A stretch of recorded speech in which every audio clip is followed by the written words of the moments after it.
I have now. That's weird. Hello. Evening, everyone. Yes. Sorry. Uh, it's weird. One of the things I'm known for at work is having an evil laugh, like a slightly concerning one. Concerning. Okay. Maniacal. Perhaps it's something that they don't think is. How would you say that? Like it doesn't fit. It's not associated with your personality as much. Yeah, like associated with the personality I show. Like we started discussing personality developments, and then I was like, we should record. Yeah. We were just sort of having a yarn.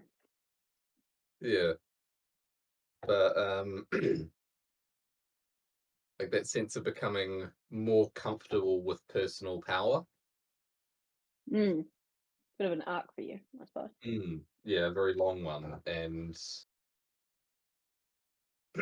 yeah, discussing the like wearing black button-up shirt and feeling comfortable with that color, given that I'm aware of the associations it has with power and strength and sort of a little bit of imposingness, like Oh, it's dark very blazer. imposing. It's making Yeah, me think badly about how I'm dressed. yeah. I put this on to look better. Well, I've got my I work don't, singlet underneath, I don't think the and I've cows got care. yeah. I'm in my pajamas effectively. Yeah, And you're over there in your fancy suit, matching glasses. yeah, but then look at the cup. Fair enough.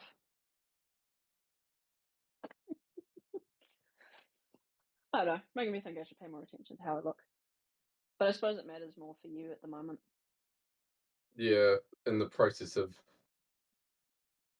long-term process of finding the one and booked another speed dating thing, which is coming up, Mm. and Yeah, it's well, a you yeah. certainly look the part. Well, that's good. It's about a month Yeah, out, so I my I go full black. well, I have a black blazer to go with the black shirt. That might be too Mm. much black. I don't know. I've did that for a while. Mm, I think that was actually around the time that we met.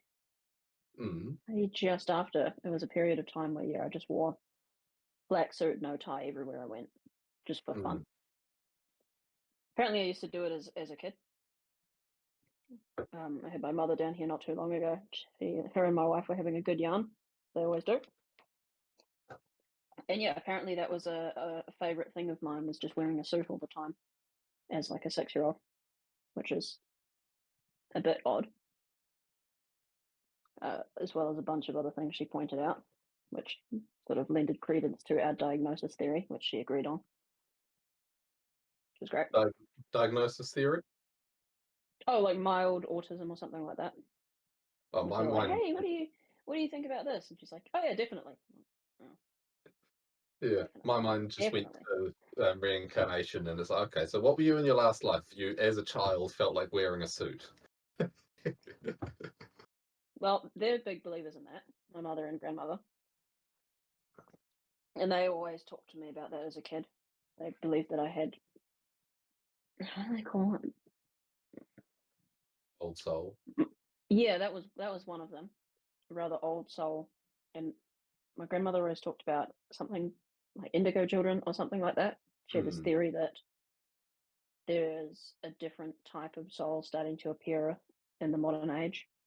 Sort of goes back to that conversation which we had, I think, last time. mm. Perhaps a threshold had been reached, or at least that's what her school of thinking was using on at that moment. Mm. It's funny That that whole unique children were showing up. yeah, that whole area is sort of thing where you ask five people and get 10 answers. I like that. That's good. Yeah, it's like, Where'd you get and that from? given the complexity of the universe, like it's almost certain that they're all wrong, but some of them are useful. Mm. Well, there's always information to be gained even from an idiot. Mm, It's something that rather despises me about, say, modern politics, is that there's this assumption that you cannot learn anything from anyone else ever. or I have all the answers. And it's sad. Or even that you are not qualified to seek the answers unless you have some ephemeral qualification. Yeah, the appeal to authority. Like If a there's state organized entity hasn't appointed you as a person of learning, then you are effectively an idiot and must be told what Mm. to do by someone who has a piece of paper saying that they're intelligent. Yeah, like it's from a guy, I think Pirate Software is the name he goes by that comes up in my shorts on the internet. Sounds familiar. Yeah, he's a white hat hacker slash game designer who's Mm, worked at Blizzard and so on, and he runs this thing. He has a bunch of pet ferrets which have their own live stream constantly, apparently. But he's one thing he had that I saw recently was you have the collective knowledge of humanity at your fingertips through the internet. Quibbles with the semantics of that, but anyway, um, you can go get it. You don't need anyone's permission. Go teach yourself. Like, there's no more oh, gatekeepers. yeah, except the ones in our own heads. I mean, we're And appointing new ones. As much as mm, I really respect what Peterson's doing with the Peterson Academy, it's creating a new gatekeeper. Cheaper, it's a lower bar, sure. And I can understand the point in you need some form of bar to indicate perseverance as a marker because like in the employment market you will always need a yardstick, a heuristic for intelligence and understanding. You can't test every applicant to the level that you would need to find them out in high level positions. It's just not efficient. A lot of the advantage of university style system isn't that you get the learning there, is that you did something hard and you passed the bar so that the organization seeking to hire capable, intelligent, hardworking people doesn't have to do that testing themselves for the 50,000 applicants they might get, or 500, depending on the size of the organization, especially at the high end. Say like Elon Musk or something. As much as he's going to say, I think a university degree is bad on your record at this point, which he has a fair point, you need some form of marker because he's not going to go to every person and say, here's a test, complete it, and then check the results of 10,000 tests. They don't have the time or the resources. It needs to be oh, outsourced. we need gatekeepers. Oh, it's definitely the Someone's virtue got is to divide the wheat from the chaff. Yeah. well in the sense of at the what is it? Filters would be a better word. Every virtue is between two vices. Like too much gatekeeping Yeah. is bad because that stops people getting through the gate. Not Yeah, enough that's nepotism. gatekeeping. it- Not enough gatekeeping, and it's chaos. You need some filtering, and there's always that balance between getting the right amount. So sometimes the gatekeepers Mm, go bad, so you need new ones, but they are needs to essential. be a Think of market solution. what's on the other side of the gate. Yeah. Nominally chaos outside the city walls, metaphorically speaking. Yeah, yeah. The gates are holding back from coming into the place where things of maximal value are done. And bad gatekeepers open the gates to the wrong things or the wrong Yeah. people. Yeah, DEI is the great example of that. Mm. Your gatekeeping in and of itself is a system of meritocracy. Mm. Assuming it's set up in a Mm. meritocratic way. Obviously, you can have dynasty style gatekeeping, which is not helpful to anyone who's Mm. trying to make humanity richer. But there is a value to lowering some gates, the bar to entry, but there still has to be some gates, and particularly at the higher end, they have to be very high. And some gates need Perhaps to what be we kept need is open despite it being different. uncomfortable. What we need is different gatekeeping. Mm. Like, the problem with the current gatekeeping is not so much that it keeps people out, because that's its value. The problem is that it's letting people through that it shouldn't. And University keeping system at the moment isn't a problem because it's too difficult, it's a problem because it's too easy. The gates aren't high enough. or It's it not keeps producing certain people people of from being quality. challenged. Like you can keep someone inside a safe space, a gated psychological community, you could say, Yeah, and then they don't get challenged. And like this is, yeah, they're devaluing the value. They devaluing the value of their own degrees. mm, Lower your standards are, the less valuable it is to attain the piece of paper that says I achieved this thing. It's not about the knowledge you learnt there. It's about passing the bar. And if it's easy to pass in Harvard, then it's no point going to Harvard. mm, It needs to be hard. Because if, like I say, if you are running the greatest organization on the planet in your field, doesn't matter what field, pick it, which means you need the top 1% or 0.1% of people on the planet, or say in your nation because of immigration, all that. How are you going to find them? If there's no gatekeepers, you're never going to find the diamonds in the rough. These hurdles are there to select people out of the populace. Now, maybe you could come up with some kind of way to pull people out of the populace without them having to embark on this journey. Like, personally, I think it'd be a great idea to just IQ test everyone all the time, like all the way through public education right up to the top, because you can select people out from, say, impoverished communities or anywhere. You have a person with a genius IQ that's come into the world and say that they're, I don't know, unmotivated, or they come from a bad background, so they don't really want to do anything, or they get caught up in, a gang or something like that, which happens. That person's never going to contribute to society. But if you could pull them out at an early age and identify them and then throw a whole bunch of resources behind them, all of a sudden you got a rocket ship to get this person up to wherever they might need to go. And instead, what we have is we have a bar that is set in which a person has to choose to jump over it, which I get. Like, yeah, sure. I think But how many people are going to not try and take a leap because they don't think they could do it? I think the vices at either end of the spectrum that you're laying out there, it's like there's if it's all based on it, a total meritocracy, a total, it's not even a meritocracy, right? I think meritocracy in the idealized form is in the about the middle of the spectrum. You've got aristocracy of the high IQ, you could say, almost a class system, social credit, IQ. I'm not sure what the phrasing would be, but like your IQ determines your life, sort of thing.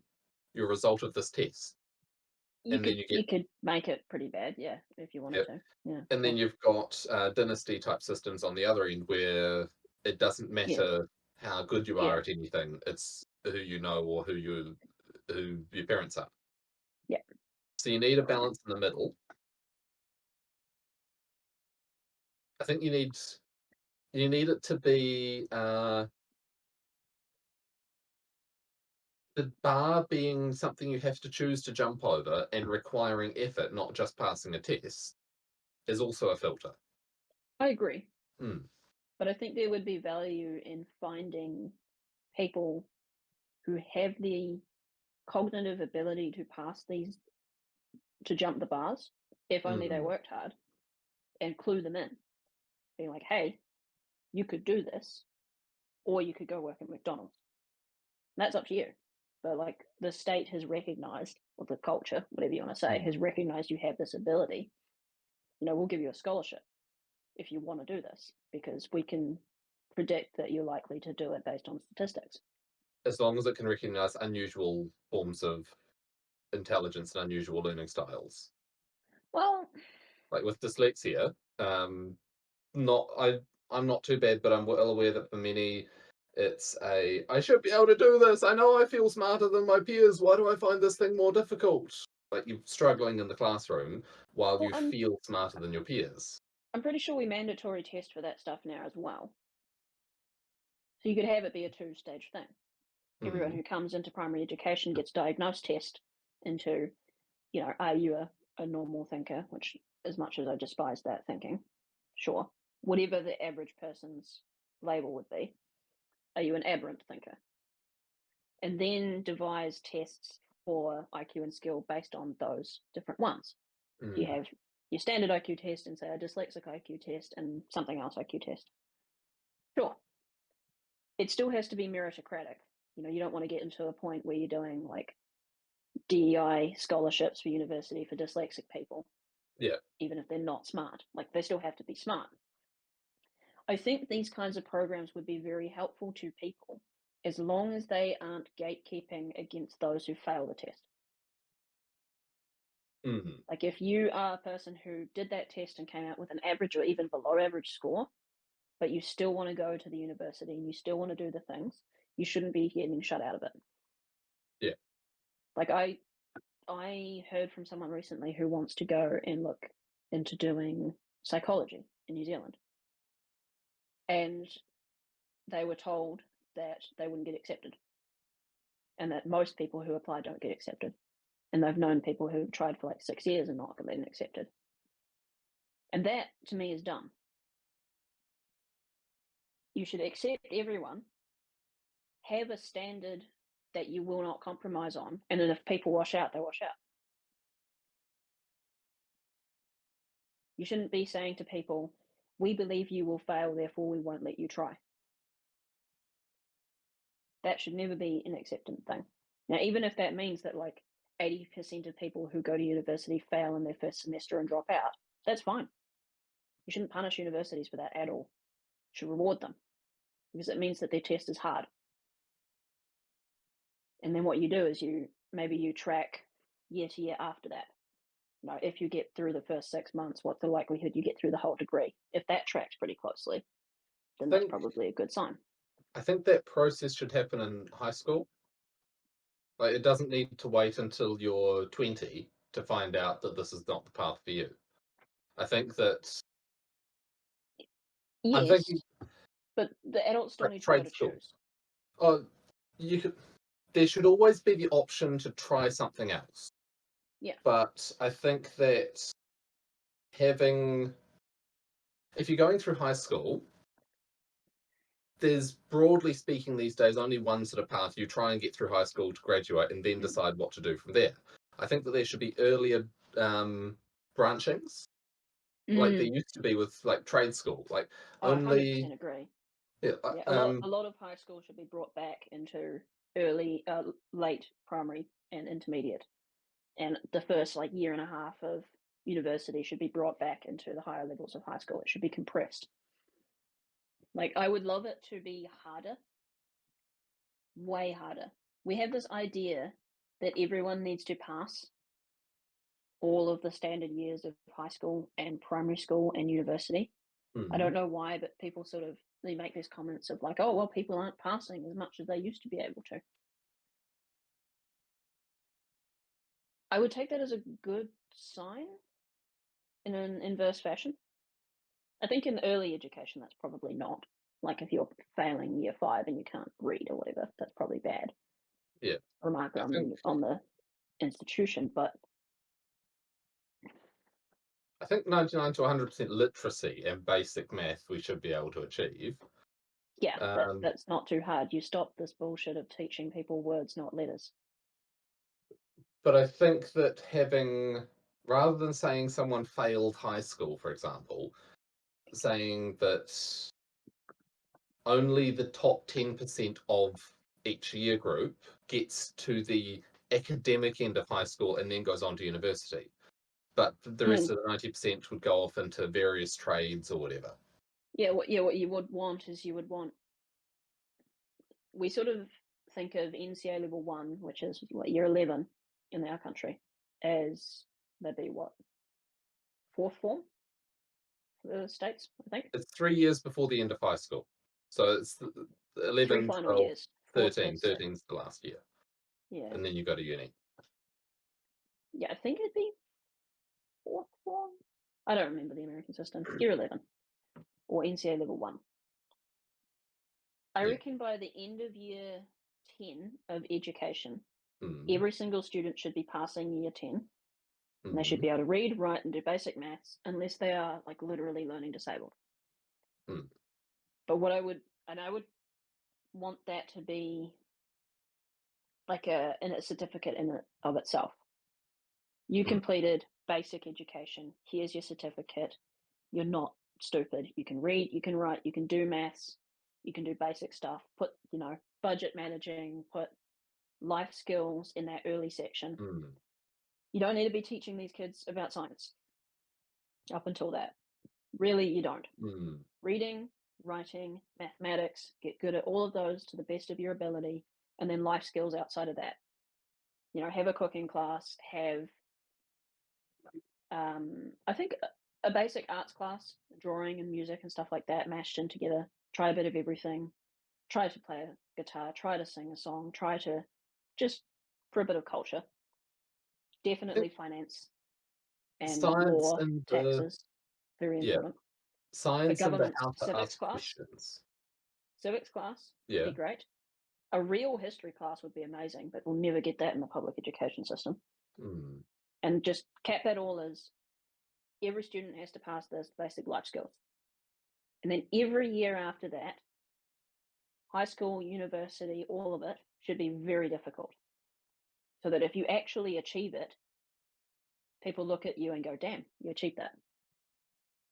Like, think about our system. We have the 3 final years, which are the ones that you get certificates for. But people look at most people as stupid if they didn't finish the final year of high school, which is kind of dumb in my mind. mm. Like, what's the point in having a certificate saying I completed NCA 1 if that's looked at being as dumb because you didn't get 3? I think also it's not just that you stopped then, it's that you instead of going through NCA level 2, 3, and then on to uni, you went and learned to weld or Mm, learned how to manage the complex piece of equipment that is a tractor these days in a field, or veterinary medicine, it's something not that like that. complex. But yeah, no. I'm And thinking have of pathways, like the yeah. career development, if you remember that from your high school, was just laughable. I didn't do Like, high school. everyone made fun. Oh, yeah, that's right. Yeah. Yeah, well, it was laughable. Everyone made fun of that guy. There was a guy that sat in his office, that it was a lady, and had a whole bunch of pamphlets. That's Mm, effectively all their office was, to talk about your career. And it was just a joke. Didn't know anything about you, didn't know anything about your abilities at all. There was no mm, assessment. It was just like, what do you want to do? I don't know. Here's some brochures, look at it, and then go away. yeah. Yeah. Yeah. I guess my No one like cares about education anymore. I feel like I need to add context to that I didn't do high school part. I was homeschooled. I got through to halfway through year 7 and school was getting steadily worse for me because the teachers I got denied the existence of dyslexia. And then I was homeschooled and I am lucky enough to have a mind that will just suck up knowledge if I'm let alone enough to do it. And so that didn't work for my brother. It worked great for me. Everyone's different, so on. Hmm, And then I went to uni and did mechanical engineering. jealous. Yeah, we need to have a conversation along those lines later. But Yeah. anyway, I have a segue that I wanted to go from the gatekeeping stuff to. Previously, we've had conversations where you've talked about things in the world making you angry. I found one for me. Okay. Um, yeah. Okay. Basically, the anti-free speech stuff that's happening around the world. being disguised as hate speech, the issue being who decides what's hateful, and it is being obviously very unequally applied. And then going from that to the idea that speech is equivalent to thought, in the sense of you can have some thoughts in your head, but until you talk them out with people, put them out in the public domain, and get that distributed processing power of your peer group, of the crowd, of the general public, in your mental conversation, you're not truly thinking. Like, we are built, evolved, however you phrase it, we function as a member of a group, and without that group we cannot fully think. And I'm not a very rebellious individual. I never went and had a rebellious teenagehood. I didn't go driving fast cars or trying alcohol, all sorts of terrible things. But I'm intellectually rebellious. Right? Mm. So I will think about things and have my own thoughts. And the idea of freedom of speech restrictions trying to stop me thinking just leads to a you fuck off um, feeling in me. And yeah, I think that comes across to you strong enough. Yeah, Yeah, it's like I it's a don't line that swear. can't be So crossed. yeah, it's just like, no, I will think, I will question, I will make my own decisions, and I will be wrong. I can't help but feel that has a lot to do with the fact that you were homeschooled. Yeah, probably. In my intellectually formative years, it was uh, my own research, looking things up because it was interesting to me, not because I was being fed this or that. Like, I would get New Scientist magazines out of the library and read through them, and plenty of fiction and so on, but lots of conversations with Dad about the world, and disagreements with him, and polite intellectual disagreements, not arguments as such, but Mm. oh, looking at the state of the world and being worried by that, and permaculture and sustainability, and sort of internalizing a questioning attitude to uh, accepted wisdom, if that makes sense. Mm. Like, there's a lot of value in the accepted wisdom, but I also know there's a lot of value elsewhere, and that some of the conventional wisdom is corrupted. And so the idea of that conventional wisdom being the only thing that's allowed is like, okay, I am well aware of the amount of value there is in the conventional wisdom of how to maintain an electricity grid. I am very grateful and thankful for that. But I also know there's some corruption in there, and you will not force that down my throat. And it sort of links into the personal development stuff in more recent years, but that idea of, no, I will not stop thinking because it upsets someone. Yeah, that's that's the nail on the head right there. I was just thinking that there seems to me to be a, how would I say this? In your childhood, some people are authorities. Mm, They don't want their words questioned. Their word is law. Discussion is not an option. And there are some people who will treat a child as an adult, in which discussion is always an option. Even if it's a rule, you talk about it, explain things. Why? The person who would answer those and have that conversation. I wonder if a majority of people simply never had a person in their life in which discussion was acceptable. If everyone treats you like a child in all of your upbringing, to the point that everyone else is an authority figure, you listen and obey every time, and you grow into an adult, Are you somehow spontaneously meant to grow the ability to discuss or to think for yourself?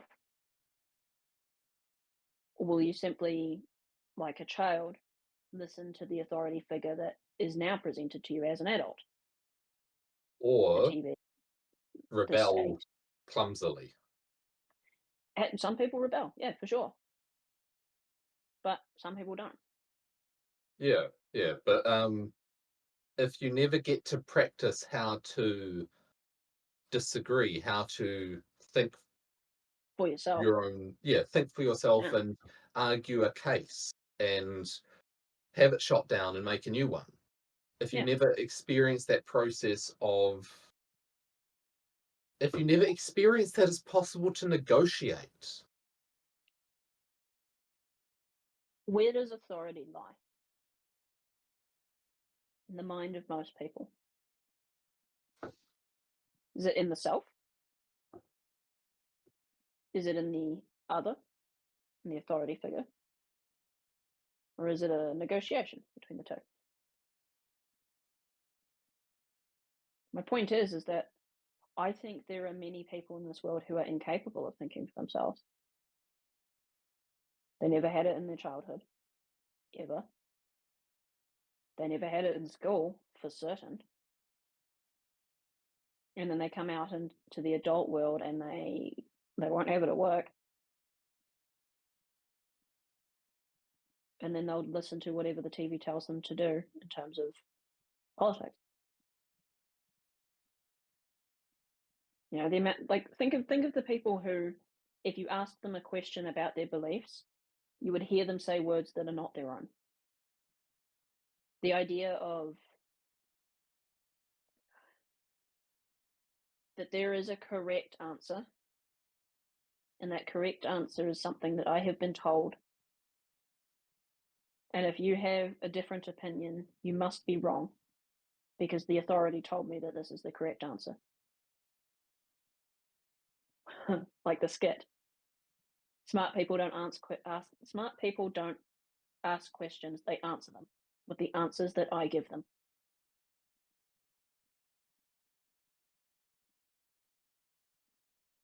it's sending a chill up my spine. Like the idea of I think it's growing by up design. like that. I think it's by design. Well, I remember hearing that the US school system, and I suspect if you trace it back, the New Zealand one too, Yep. was based on, was it the Prussian model, which was designed to churn out It was a obedient military results? school. Yeah. Yeah, and Yeah, the Germans that's, had big influence on it too. yeah, blind They adopted it obedience. first, I think. Yeah. Yeah. Do not think for yourself. Unacceptable. Do as you're told. The point of the system is not to educate children. Back to our conversation about what would make great education. It's not to educate, it's to breed compliance. The person who succeeds in high school, thrives, who goes all the way through, gets great marks, is not the person who can think, it's the person who complies. They listened to what the authority told them, and at the appropriate time they regurgitated the answers that they were told. Tick the And they box. were and they were told that this was the path to life success. And then they get out into the real world and find that was a lie, and then No, I don't believe that. I believe that those people are rewarded the entire way through. some are. But I think many, the people who were told, I've seen a lot of They evidence go into via the the internet that there workforce. are many who do find it a Yeah. lie, who don't get the Oh, job. okay. Yes. Yes. It depends on what job you're going for. Yeah. But most people will go into a job, their boss will tell them what to do, and they'll do it without question and never think for themselves. In a Mm. lot of cases, that's exactly what the boss wants, especially in a corporate environment. Bigger the company, the more that way the people should be, especially in a government. You definitely want your people that way. There was a thing about thinking style that I was discussing at work a while back. Like if you are That's what given a, gets me angry. The compliance training. Yeah, yeah, Mm, that's because that's just leading us to hell. Like, we can all see where that's going to end up, and that's not a place where I wanna go. Certainly not one where I want my children growing up in. mm. There seems to be a difference in thinking style of how do I put this? That there's having a program, a system you've learned, getting a task and just sort of running through that, and then you get the result and then hand it in, and then you're told, oh, there's a problem with this, and then you update as necessary, versus monitoring your mind as it's running and thinking, hang on a minute, this intermediate step isn't making sense. It's like constantly error checking instead of just run through and here's the result. Mm. And It's something I feel I need to work on personally, hmm, that I wonder if that's a result of my time in public education.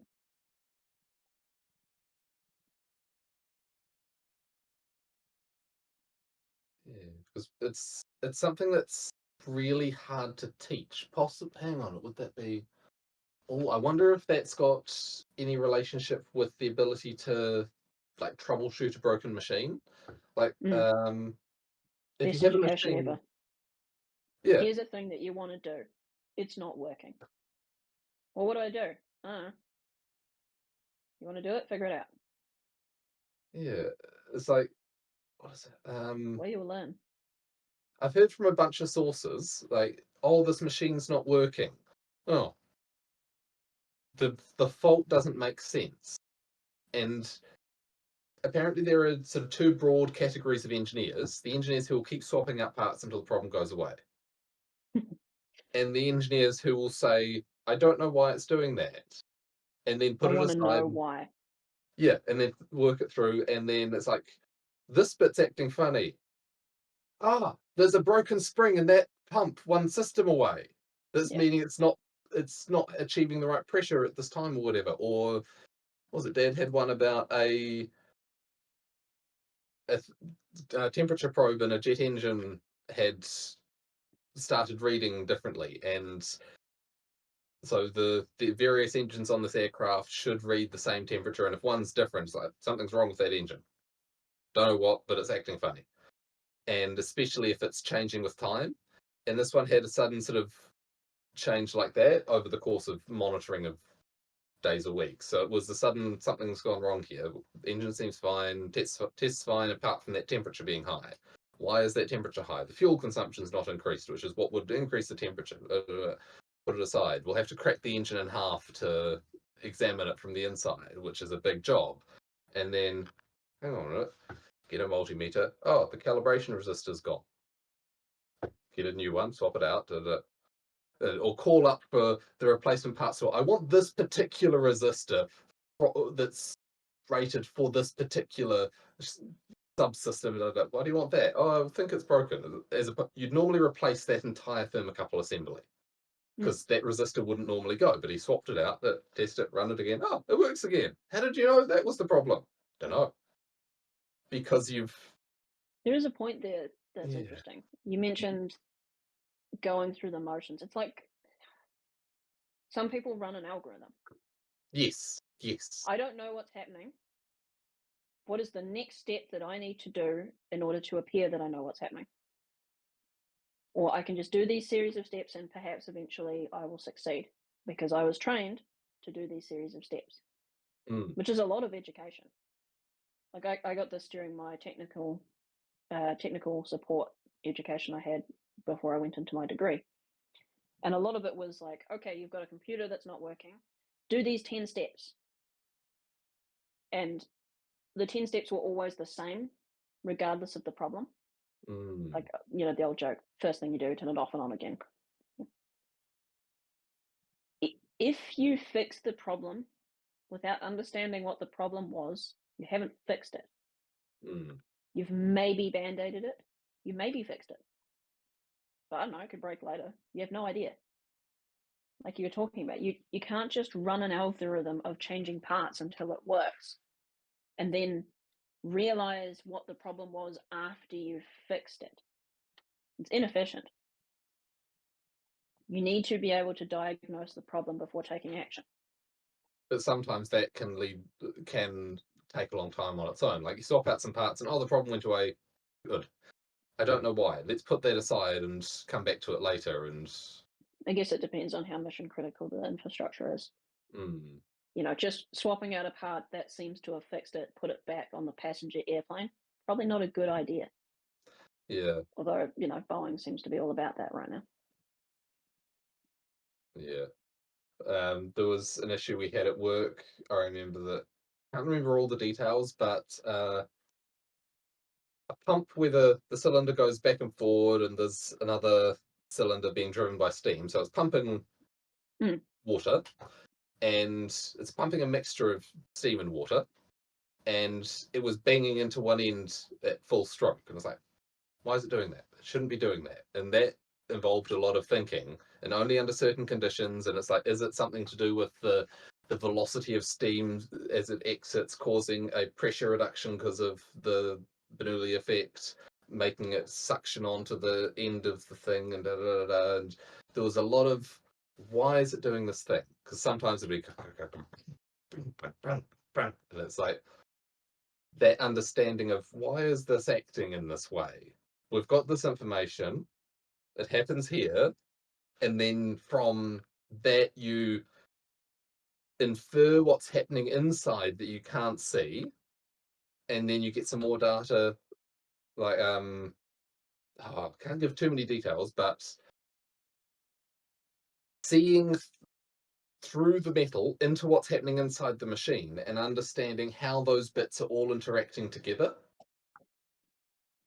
from the details you've got. Listening to the machine speak to you. Like if someone's a car enthusiast, they'll probably know, that engine sounds right. That one sounds funny. That's running rough. Oh, there's this sort of, that sounds like it's got this sort of issue. And mechanical empathy might be one term for it in Mm. some forms. I have had a thought about that recently about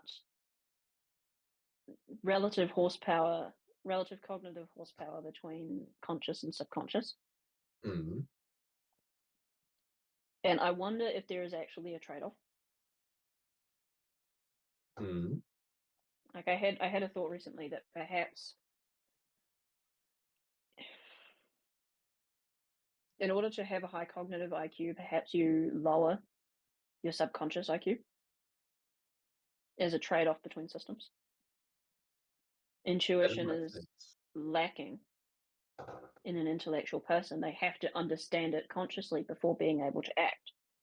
But perhaps Mm, a person with a lower IQ could understand it implicitly without really understanding it and mm. sort of have good guesses while not being able to answer why they thought that. Yeah, it's interesting. The guy who's teaching me to weld at work at the moment, he can weld. He knows how to weld, or more accurately, he can make the right stuff happen.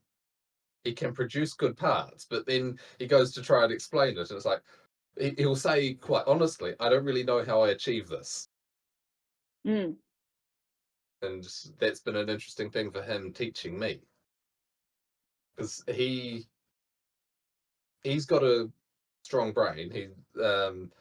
But he was taught to weld by here's metal, join it till you figure it out.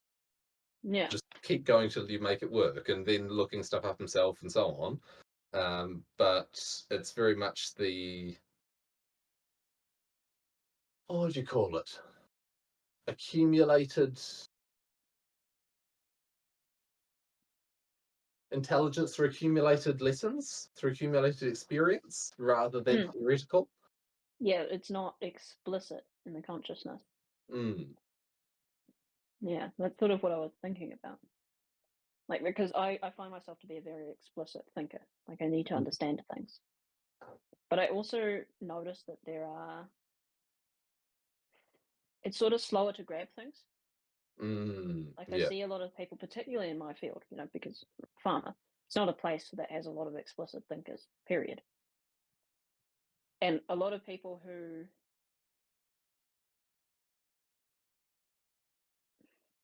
couldn't couldn't match me on an intellectual level in that form of conversation, because I've tried. Being able to pick up things, like, immediately and have more awareness of what's happening around them than me. And it sort of takes me a second to see what's going on and finally click. There's a delay for me because I have to understand it consciously. I have to see the mechanism at work in my mind before I can understand what's happening. Whereas I've noticed that a lot of them seem to be able to act before thinking and get it right. Mm. Yeah, it's just made me wonder that if there is a trade-off in this way, and therefore a specialization, rather than, well, it's probably both. But I was going to say rather than some people are just have more brain than other people, that perhaps there's a trade-off in that, and maybe there's people that are up at both ends or down at both ends. Human beings vary. Human beings vary tremendously. Mm. But when it comes to systems of thinking, we have a subconscious, and it is incredibly powerful. And perhaps more of one's intelligence could lie in that subconscious and still be incredibly valuable to society. Mm. Yeah, Yeah, I agree. I totally lost where we were. Uh, I'm just Education. my mind's just wandering onto trying to apply that type of thinking broadly to the population at large and seeing where we're headed and the Darwinian effect that's playing itself out with uh, meme-based population selection or Um, people shoving themselves out of the gene pool by choosing not to have kids, basically. And what's that going to mean for the future? It's like, well, it is kind of a good thing at the moment that the prevailing culture of adhere to authority is telling people not to have kids.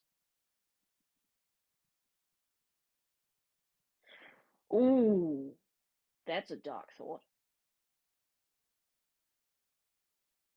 Jeez. mm, What if that's intentional?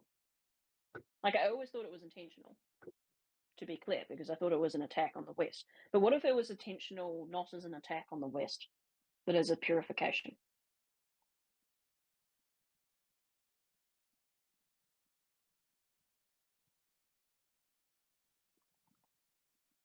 Because in the 1940s, and for a few decades before that, eugenics was a massive, massive conversation. mm, And it was all on the left side of the political spectrum. All the same people that were all about communism until they realized how bad it became, and to a certain extent, all about Hitler until they realized how bad it became, as they were early on. We're also having a big conversation about eugenics, which is where the IQ test came from, mm. unfortunately. And you see it the most prominent presence of it in popular culture these days is in sort of Star Trek history. Like they talked about the eugenics war happening in Star Trek, and that was because at the time it was written, it was seen as inevitable. It was a big deal, and it was prominent intellectuals discussing it, and a large portion of the population. It was inside the Overton window. The Mm, discussion on this. What do we do about this? Population is growing. How do we maintain prevention of like an idiocracy scenario? I wonder. These same people had the sort of race by IQ beliefs as well, mm. which is hilarious. And their ideology fueled a lot of the superior ideology that ended up exploding in Germany. I wonder if that philosophy didn't get defeated if it went underground. Return of the repressed, even if it's not Well, conscious. perhaps conscious in some, I wonder if there's a because backlash element to it as well. the kids of the people who are big in that movement still run our society today. They never gave up power. And just look at the policies that they're putting forth on that side of the political aisle. All of it is about the authority is telling you to destroy your cities, to be unproductive, to sterilize your children,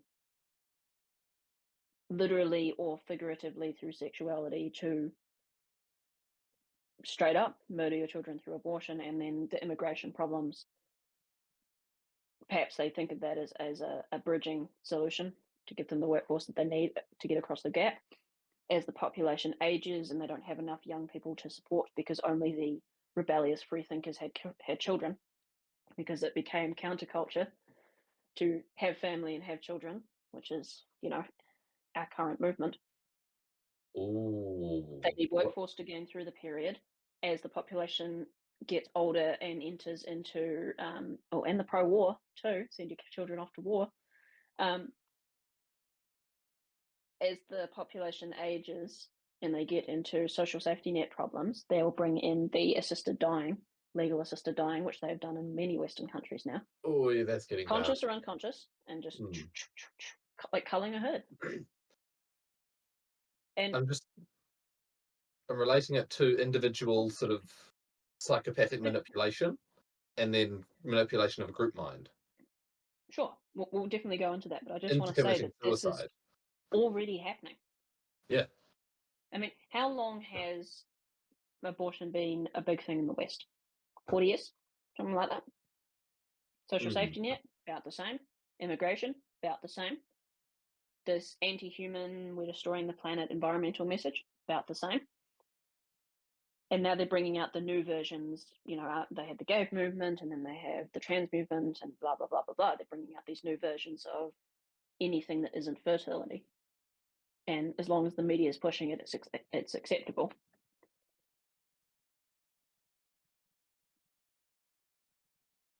My generation, and I'm the oldest person in my generation by definition, uh, within a year, my year, I'm 26.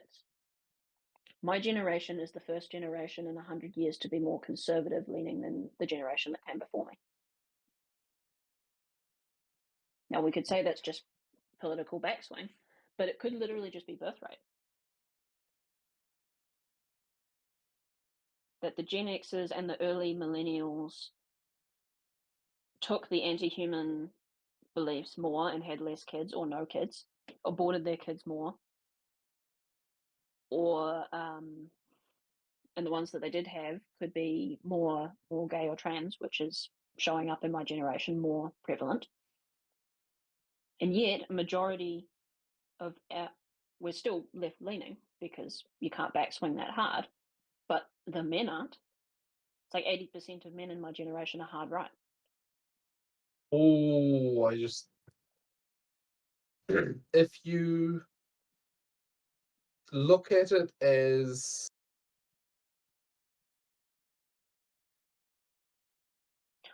if, Uh, if if an individual was being manipulated in this way, it would be a psychopath gaslighting them, tricking them into negative self-talk, all these sort of things to beat them down in a dozen different ways. And all the mm-hmm. things you pointed out that were pointed at the left are sort of anti-self in a sense. It's almost as though someone's trying to get that sector of society to kill that ideology by making it so crazy it destroys itself. And that's what's happening. You know what's an even darker thought that's just come into my head? Do you remember in the last few years how there's been all these scandals about how Western and particularly United States military has been shifting their recruiting targets? What Well, to? they stopped running masculine Ah, ads for military recruitment. mhm. They And started then you have running ads that were targeting women and gays. cannon fodder. There's a big war coming up. You want to throw a whole bunch of people at the front lines that are going to die. Maybe it's all those people that sterilize themselves or immediately accept the authority because they've already taken this path. They can't have two different countervailing pro-authority messages. They have to go down the same road. But now half the military ads in the United States are like LGBT and trans ads. Or not half, like all of them. And this And doesn't they're need to at be the a big same time stoking up a war across the world with Russia. this doesn't need to be a big evil conspiracy either. It only takes money flowing in certain directions. Like how many people will do the thing they're trained to do and paid to do? Like, I'll give you money if you do this thing. Yeah, but Wait, someone's yes, yes, but and filter someone's for paying them. auditability. Yeah, yeah, Yeah. yeah. And you don't even need to be the only one paying them. It's like if you want to make a thing happen this year, then you need to do Incentives. it explicitly. If you want to make a thing move in a certain direction over the next 50, you pay a certain side of the culture, and then the culture will shift in the direction of that, the activism that it's like it's like sprinkling more fuel on one side of a fire, Yeah, or you're like those guiding people it. who, or those people who sweep the ice in front of the rocks, whatever that rock Well, that's the sliding other competition other is. example of the bias in reporting in the media. Like everything the left does is okay, even if they burn down cities. But anything the right does at all that's slightly unacceptable is hammered down on. So all you're left after that cull is all of the right wingers in like perfectly clean suits, being very articulate and convincing, and not hostile, aggressive, violent at all. And then you have crazy left wingers running around burning everything. And then everyone's going to look at that and go, yeah, not that. Thanks. All you're left with is the people who look like the people who have the money now. Yes. Well, that's not a coincidence. Yeah, well, the people, the democratic side of the United States history, like I'm not going to speak to our country, we're obviously a different thing, but they have always been the racist party. Their Yeah. entire history. Do you think that just stopped suddenly? What are they doing at the moment with all the DEI stuff, which they're destroying, by the way? They're hiring a whole bunch of minorities into positions they're not qualified for. And now every time a minority is in a position of power, people look at them and go, are you qualified? They Mm. didn't do that 10, 15 years ago. People would look at like a black doctor and go like, oh wow, good on you, you're a doctor. Now they go,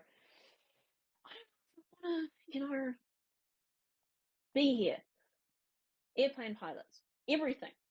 The person who Oh. wasn't racist before is going to be now because of this initiative, Mm. because they have planted the seed in the mind that if a person of diverse background is in a position of skill or authority, there is a good chance that they didn't get through there through merit, therefore should be held in suspect. Mm. And they stoke all this race riot stuff all the time. If they legitimately started a race war, you think that the minorities would win? Like, really? They're like 10% of the population. Now, Mm. what's going on in Britain is a different story, but for the States at least, I mean, this is insane. Britain's not the centre of it. Britain's not where they want to preserve. No, My they don't guess care would about be that. California. Oh no, that's not doing very well either. No, it's not. No, I think it's the United States solely. I wonder where. I'm thinking the middle of the United States, the areas that are saying hell no to this. I think it's the federal government itself. I don't think they care if any particular state goes down, they can rebuild it. Hmm. I think that the United States is in the middle of a purging fire, intentionally lit. And that's why they keep gaslighting and pouring fuel on the flames. They want the fire to burn brighter, they want a bigger coal. Because there's going to come a time when they need a strong populace for war. And they don't have it. How do you what do you do with a sick herd? It's just reality. That's that's It's infected. very, what do you call it? That's the way that you think if you look at people as numbers on a sheet. There's not really any other way to run a state. I know what you mean. If you get too empathetic about the plight of individual soldiers, you'll lose the war and everyone gets enslaved. Yeah, But at the particularly same if all they're time, concerned about is their own power. Like, if all they care about is their own power, then they could not give a shit about who dies. and it involves the assumption of I know better. What you think people in charge of the biggest, most powerful armies and governments in the world don't think they know better than other people? Yeah, yeah. Well, Of course, of course they do. They're not some humble person from a working class background who would be concerned at putting their opinion above others. These are people born into it, raised under the system. I'm just trying to trace it They're back because leaders. I don't think the crazy intellectuals who came up with critical theory or critical race theory, whichever variant of it, were the ones behind it. But who Mm, promoted it? Who pushed it yeah, on that? yeah. I think if this show is being run in this fashion or period, it's going to be like a dozen people or a dozen Hmm. families who are pulling the strings. Everyone beneath that is Indoctrinated? possessed. Yeah. Yeah, same thing. Yeah, possessed of an ideology Mm. and just being a mouthpiece and acting it out.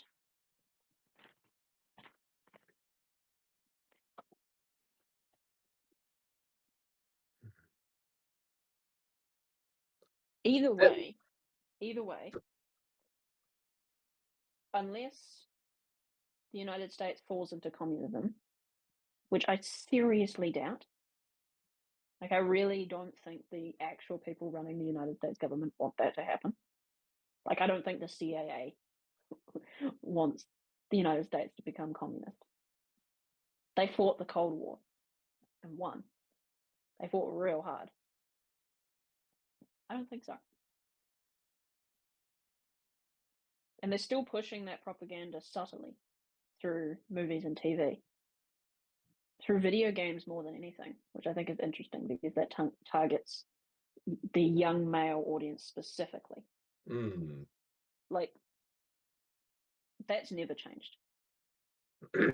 It implies a mindset of knowing that like we talked about last time or a few times ago about the arc of a civilization rising and falling and about how once it's in decline you need a visionary leader to pull it out. it it's almost like someone saw the rot in the foundations and decided to, Right, fine. yeah, light a fire to burn out the rot. A fourth turning type thing of let's turn the wheel a bit faster before the rot builds up too much. Like getting a fever. Yeah, it's like that is theoretically better than that. Like Yeah. more up, the Yeah, harder like we may collapse still be on the versus upswing, and a person might have seen it coming and thought, shit, if I accelerate this now, oh we might be able 1950s, to yeah. burn through it with still some momentum. And then you could imagine if they'd committed to that course 30 years later, 50 years later, it's still not It wouldn't be enough. working. Yeah.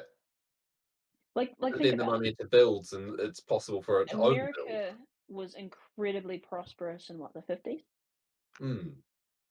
It was like 70s a would have been a time for it to start. decade later, you had the 60s revolution, just out of nowhere. Mm. And that was the start of everything that went wrong. It's very unusual for an anti-establishment revolution to kick off during an incredibly prosperous time. Mm. Like Almost there's like something rather odd about that. almost like there was a concern about overshoot,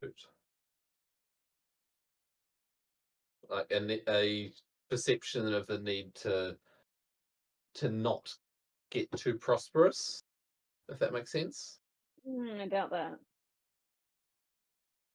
But perhaps someone saw communist ideology creeping in and thought stamping the boot on it wouldn't help. I wonder if I've got a feeling like the the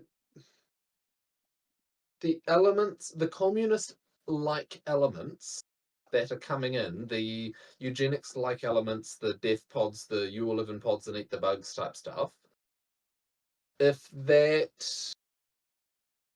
is caricatured Mm. to, like, if you are possessed If by it, that ideology, then it looks yeah, good.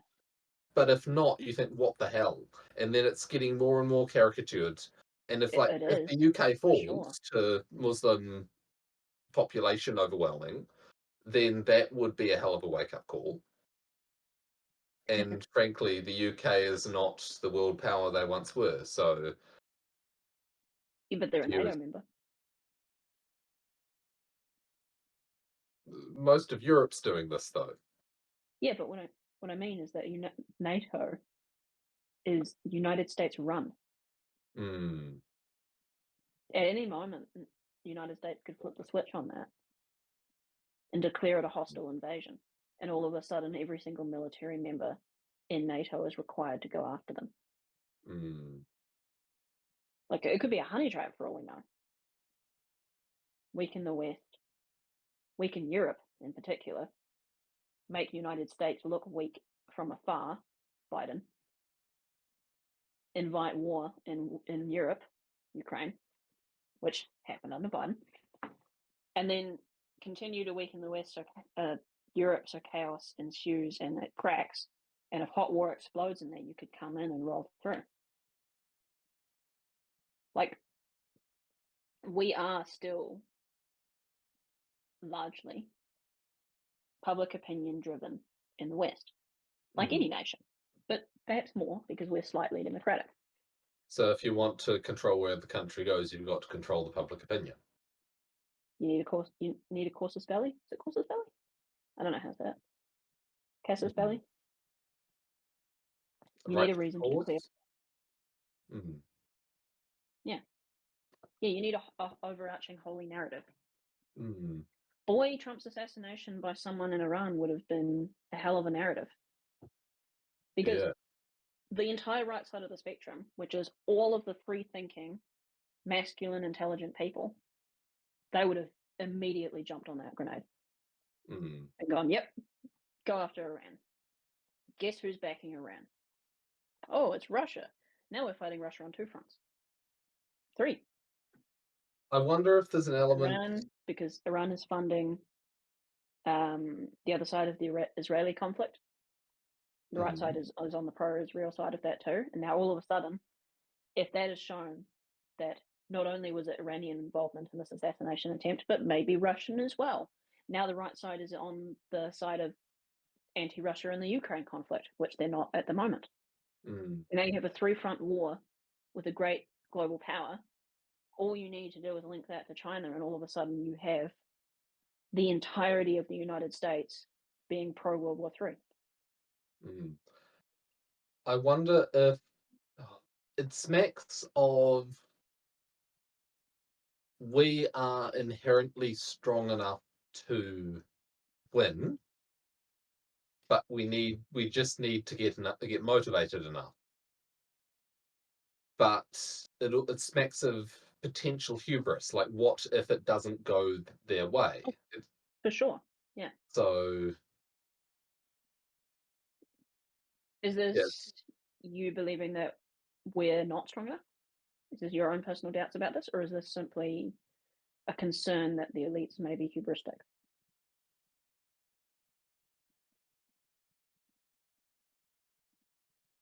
whether or not the West in the form we know it would survive the fire that they seem to be starting is an open question to me. I doubt that things aren't as strong Agreed. as the propaganda. would like you to think. I know there are secrets out there, but I expect some things to not go with the plan. And there are many elements at work in the world actively wishing to throw sticks in the spokes of these plans. And so I wouldn't be surprised if the fire burns away more than they plan. There'd be a risk to that for sure. Yeah, it's saying There, there it's is an high element risk, high of reward strategy. because you're dealing in disinformation and psychological warfare on Mm. an internal battleground. Hard to know what's true. There is an element of deceiving the the populace on the percentages of the populace that are one way or the other. Like, is it actually 50% of the country is left wing?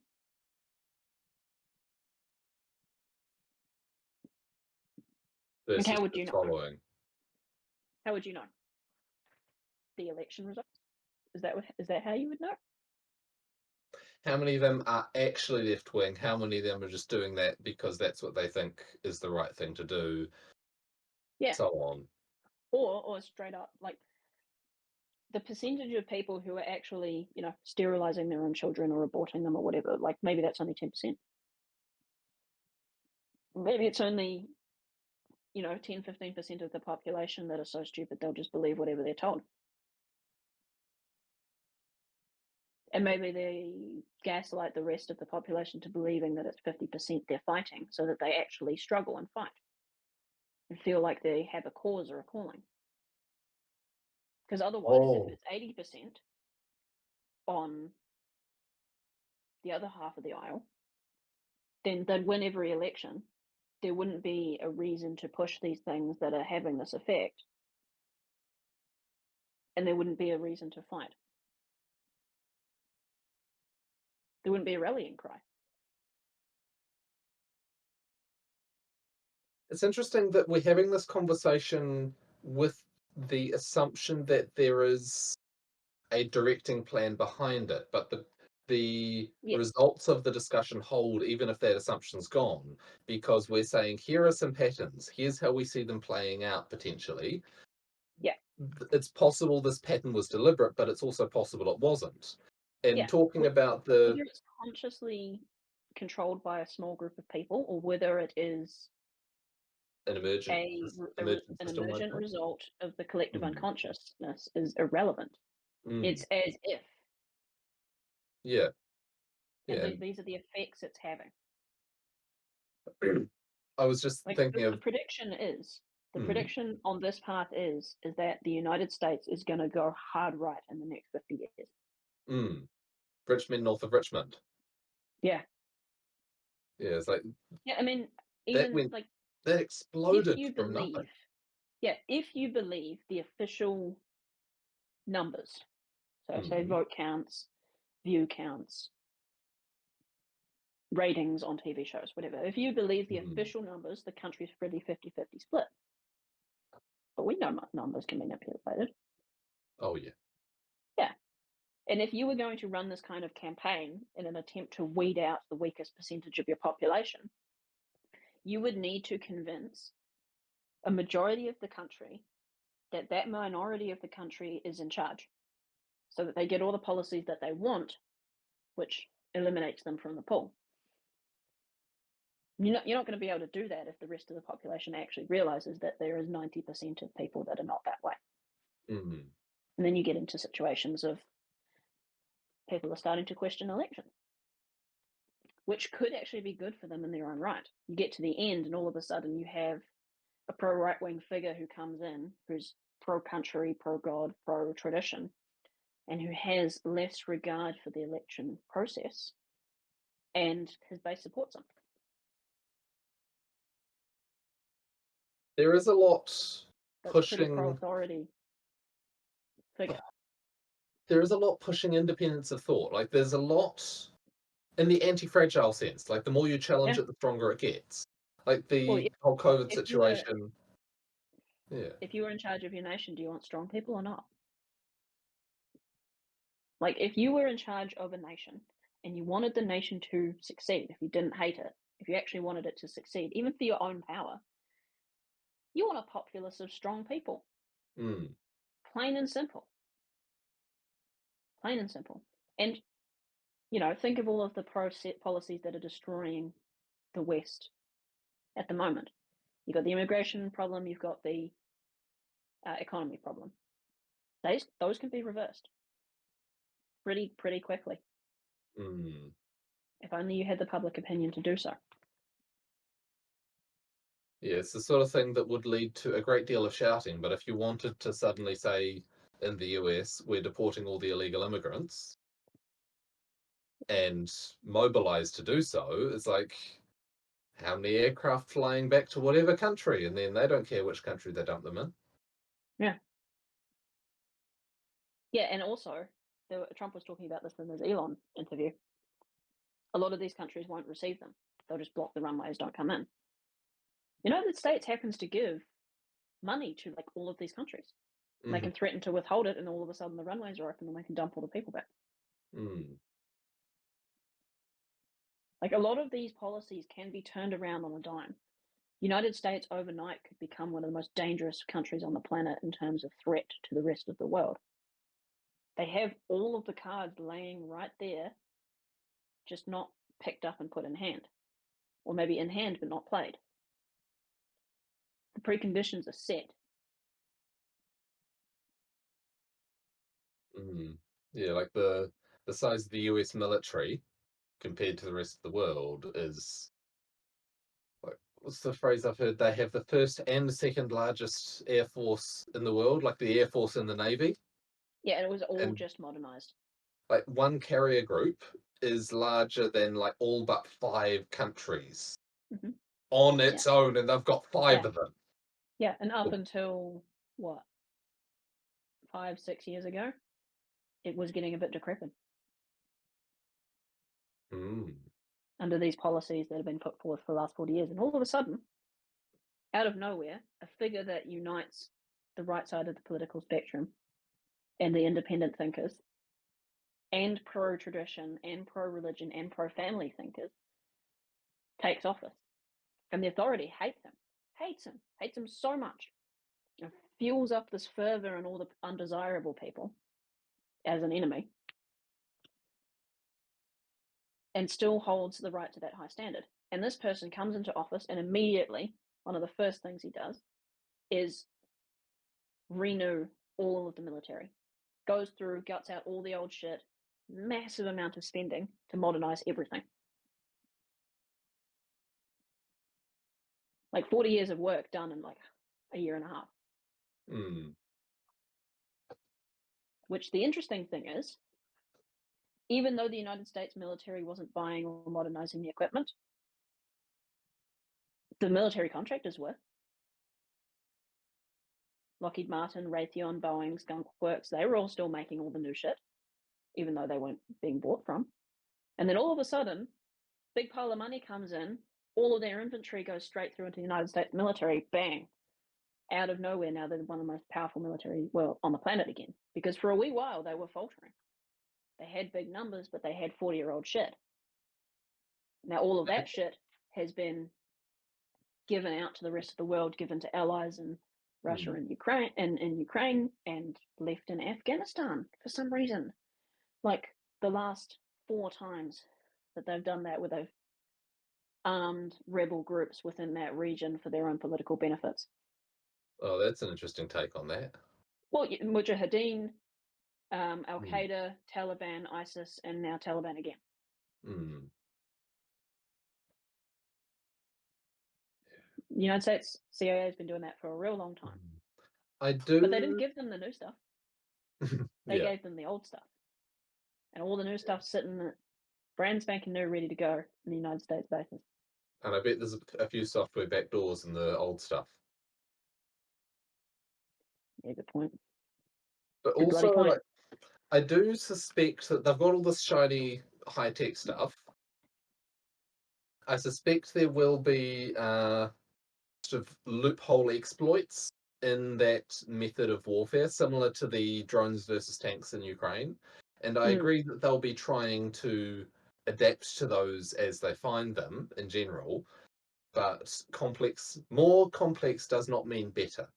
It means different with different vulnerabilities. And if you can find the simple exploit, I agree, for like sure. AI hacking. Perhaps my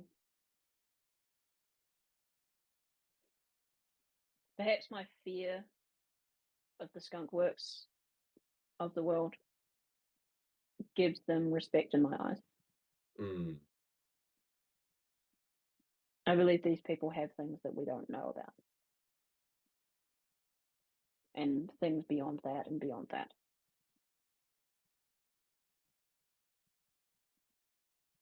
I wonder if a lot of what's been going on with the West at the moment is a bit of the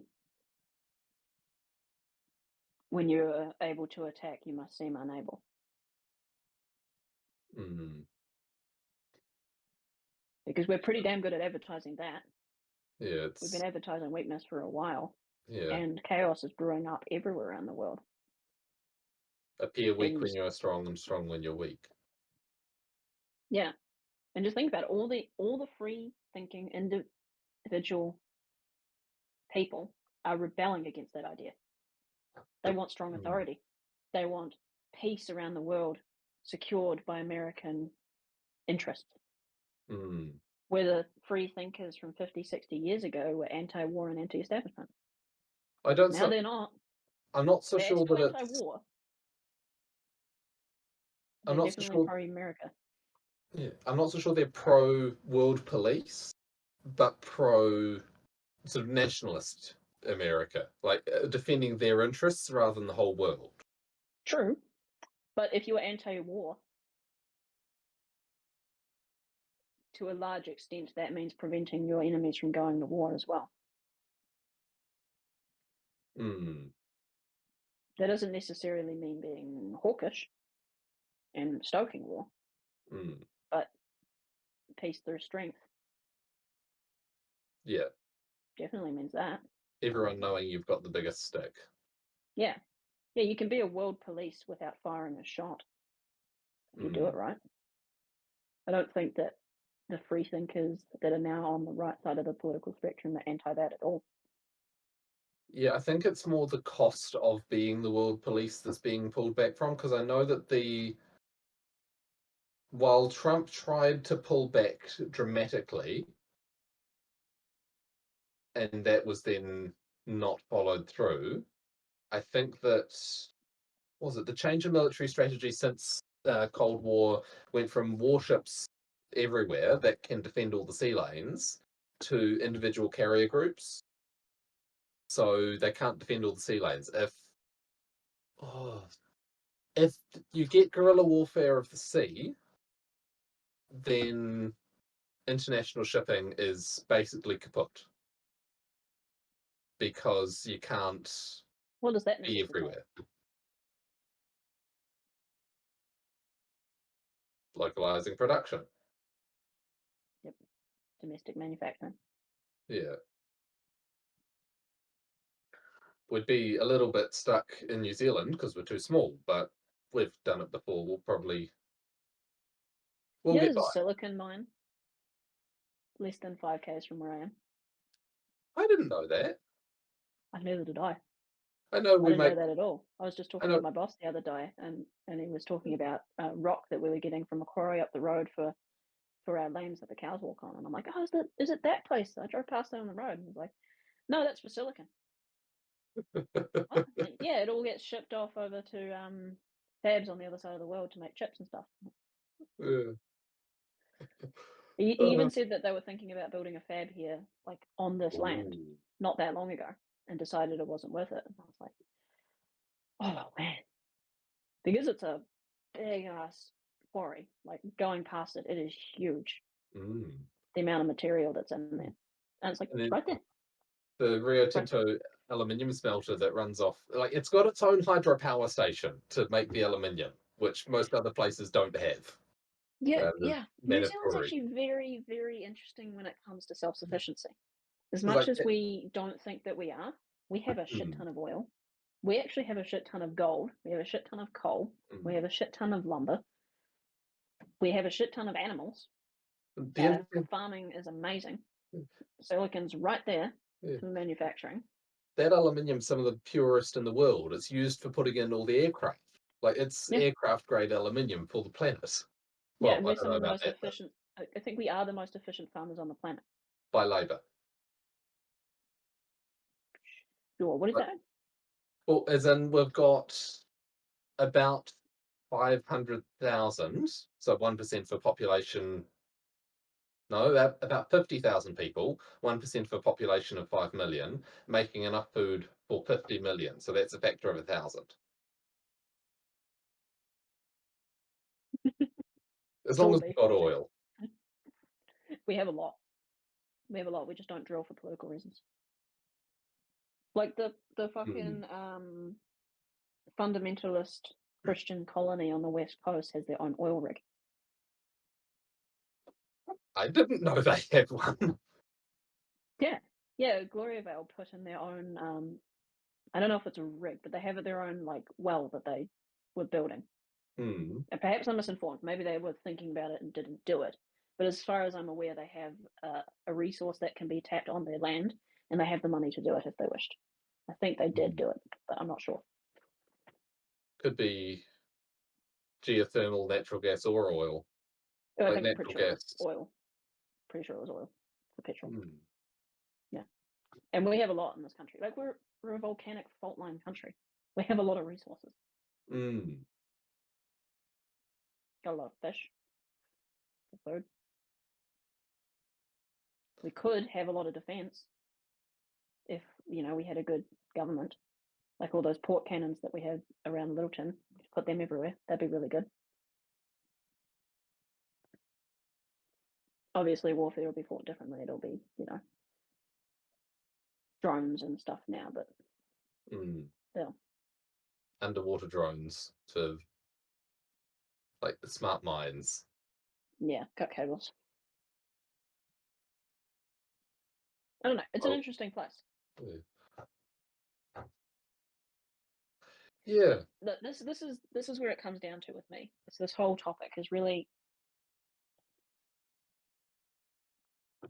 I find it really hard to believe that people who run these nations, all of the nations of the world, are dumb. I just really can't accept that. Hmm. Which means that they must be playing games that we don't see the moves as well, or we don't see the board. Or they're playing games within games, that they're several levels deep in thinking. Yeah. Like the assumption Because that we the know. alternative is all of these leaders are idiots and it's pure chaos. Hmm. And I really don't think so. The idea that we have the right idea of what's in the black budgets of the world is like, I think Or even the fundamentally, plans, yeah. yeah, we we can be certain we've got it wrong, whatever it Yeah. is, but we can see what's happening in the public sphere and make some projections based on that and how it's visibly playing out. I wonder if in the modern age democracies are not able to succeed. Because if all of your plans are public, then the enemy can see them. Mm. I wouldn't be surprised to see democracy in the late 20th century form go into decline. I could see I could see more extreme versions of republicanism or republics Mm. being successful. So you do have a big elections based on individual personalities and records, and then they get put into positions of power and effectively left alone for like a decade or more, and then have some form of continuity between. Mm.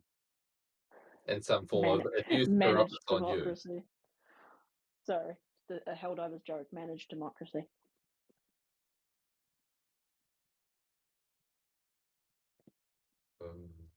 You need to be able to act as a state leader without informing the populace and therefore the enemy. Mm, Pure and simple. You cannot have a democracy at war whose every action is dictated by committee. mm, Can't have it.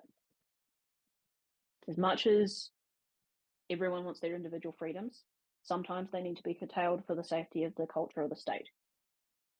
And sometimes, mm. most times in war scenarios, you need a single person in charge.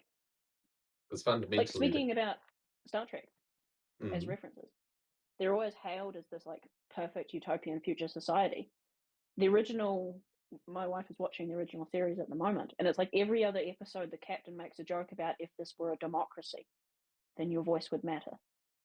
Being like, it's not. Captain's in charge. mm, Do your job. And it's interesting. yeah, That is necessary to a certain extent. You got to let the people in charge of the society be in charge of the society. That has to be a specialization for someone. mm, Distributed thinking helps a lot. Markets are incredibly effective, but they're not incredibly effective in battle. mm. And there's also, oh, where did that thought go?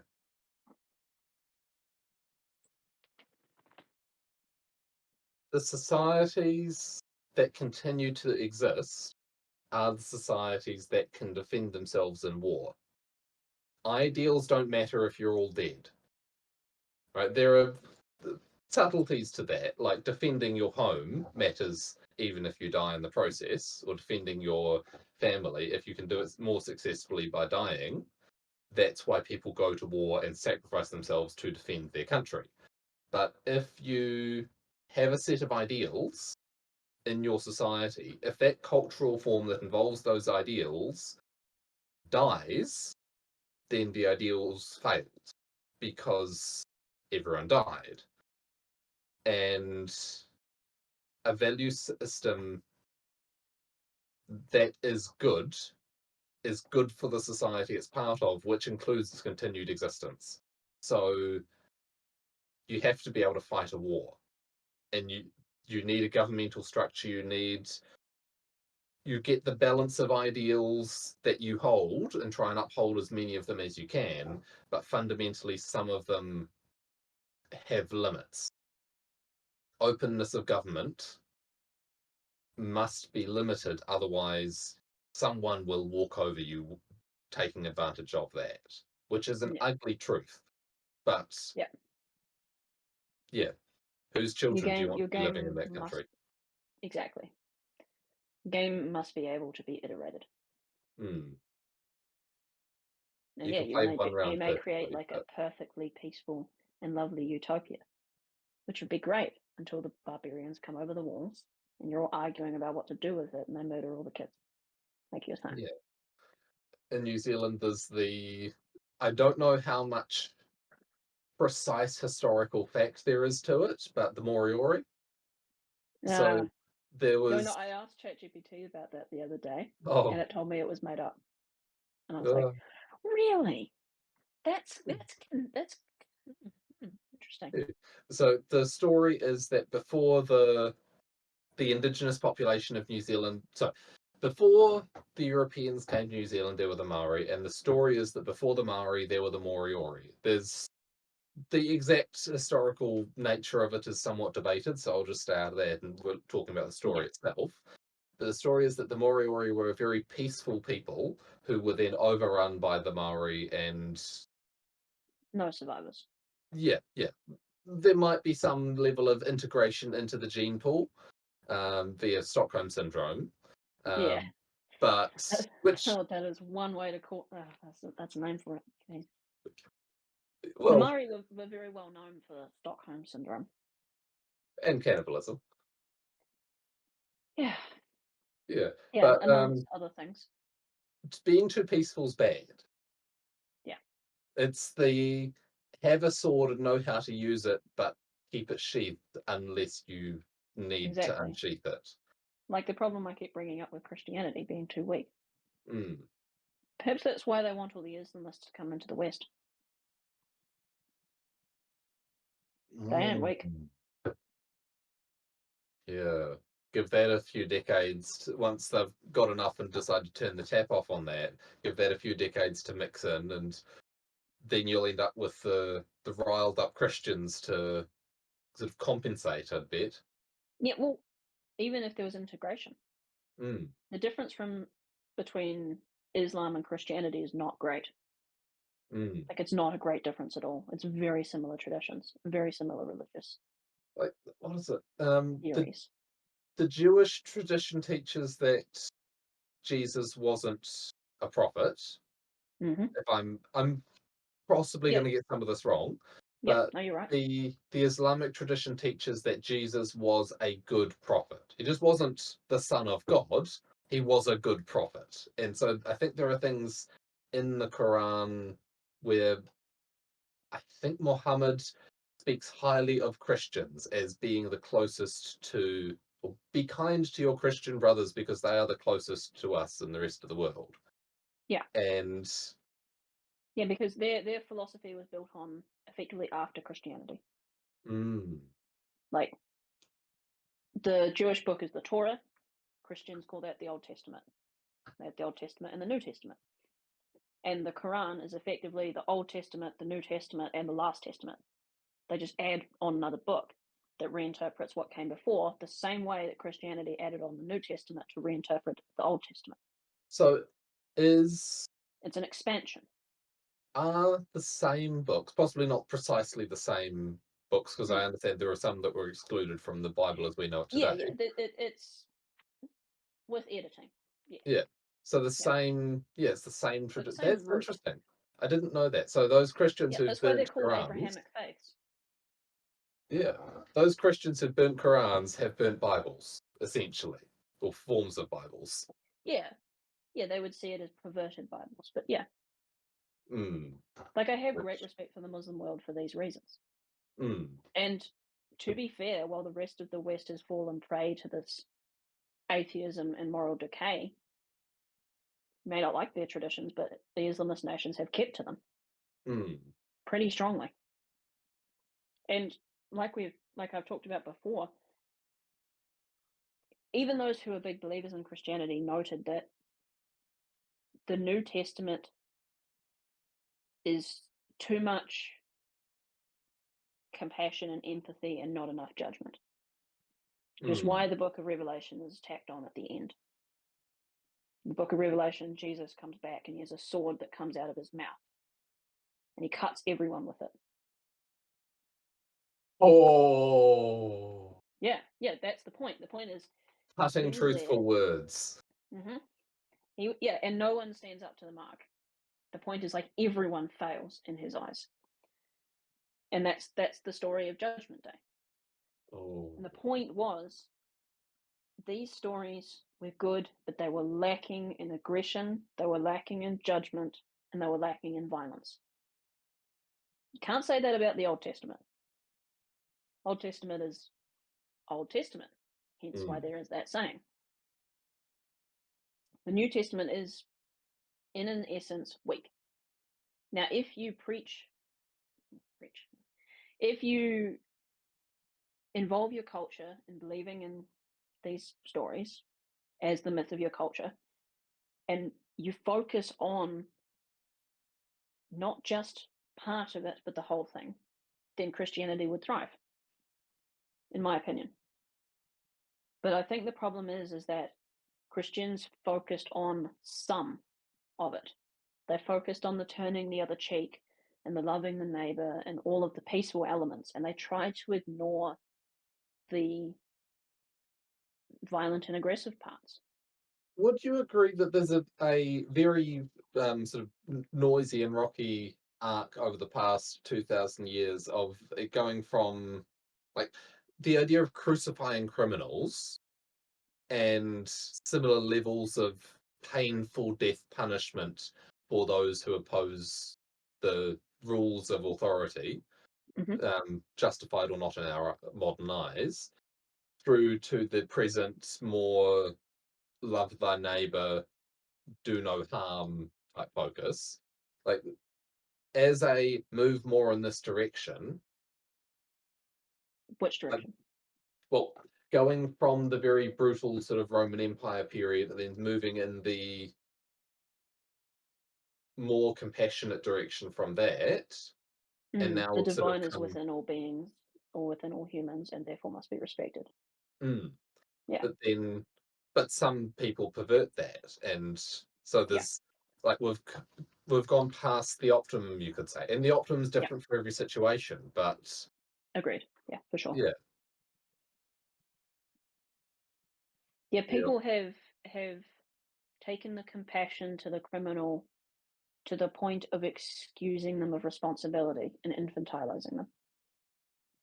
mm, They view the criminal as the victim of circumstance and fate, and to remove all responsibility from them because we're much better angels and we can judge the criminal as a lesser being. So we take the responsibility for them and saying it's our fault for society that's that.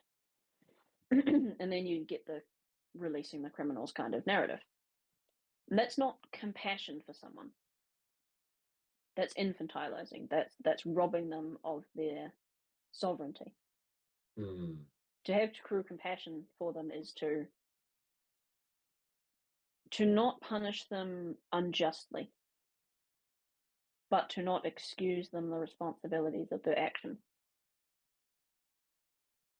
To have respect for the part of them that chose the horrible actions.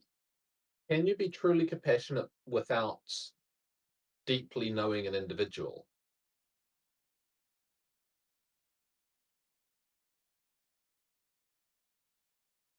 Maybe all you can do is No.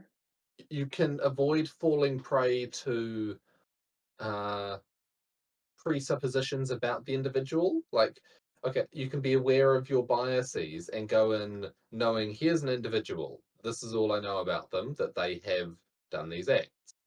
And therefore, I shall do my best to fairly judge them. And then, I would say that different hmm, people have different capabilities to know others. and circumstances also apply their limiting factors. What do you mean?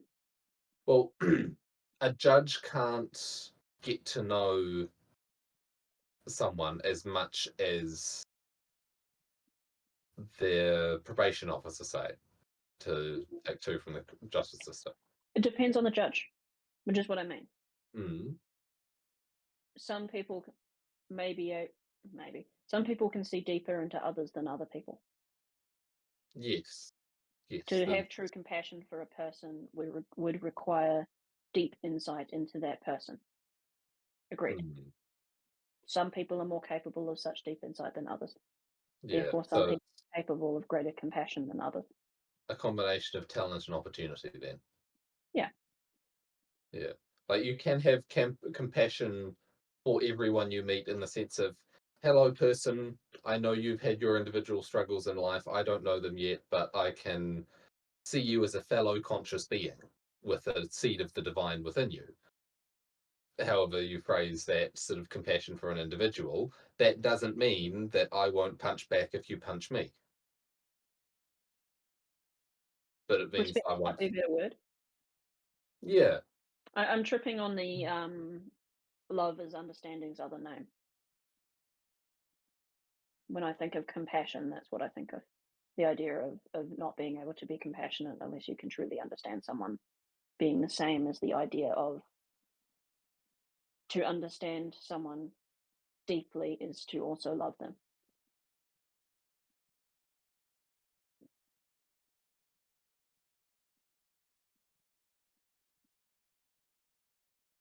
or to reject for those who reject humanity. Sorry, my brain's on a cascade of word associations, Hmm.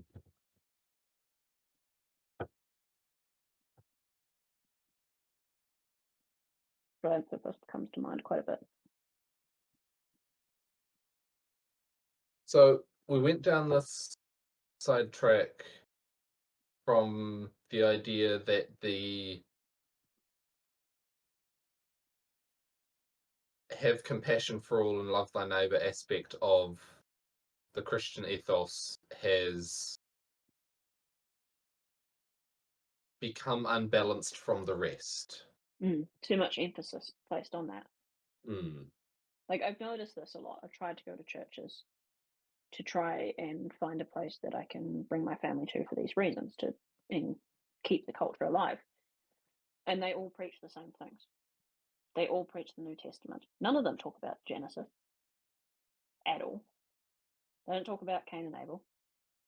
They don't talk about Sodom and Gomorrah or the flood or any of the stories from the Old Testament. And even when they talk about the New Testament, they don't talk about the Sermon on the Mount, which is the most important thing, mm. which is the whole structure of that book is built around. They focus on these lesser stories that are like fluff. No one gets to the heart of the issues. And that's probably because of the brain drain problem. I need to look up the Sermon on the Mount because I've heard it mentioned a few times and I've heard snippets You of haven't it read it? mentioned. Not in full. Wow. Okay. I would note, obviously, listeners are going to be like, well, the Christian guy wants them to read the yada yada. One, haven't always been Christian. Two, I read the entire Bible as an intellectual exercise before I decided to identify as Christian. And three, if you knew what I believed, you wouldn't think I am a Christian. I just like using that title. Mm, Someone's got to keep it alive.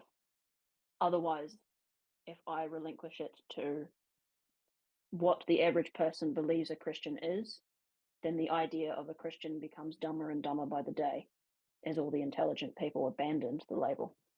mm. There was a snippet that you'll probably be able to put into context for me that I heard of. Was there something about Jesus saying to sell your cloak and buy a sword in the Sermon on the Mount? And did that link into the meek shall inherit the earth? I'm not sure if it's in the Sermon on the Mount, but yeah, he definitely said that. Yeah.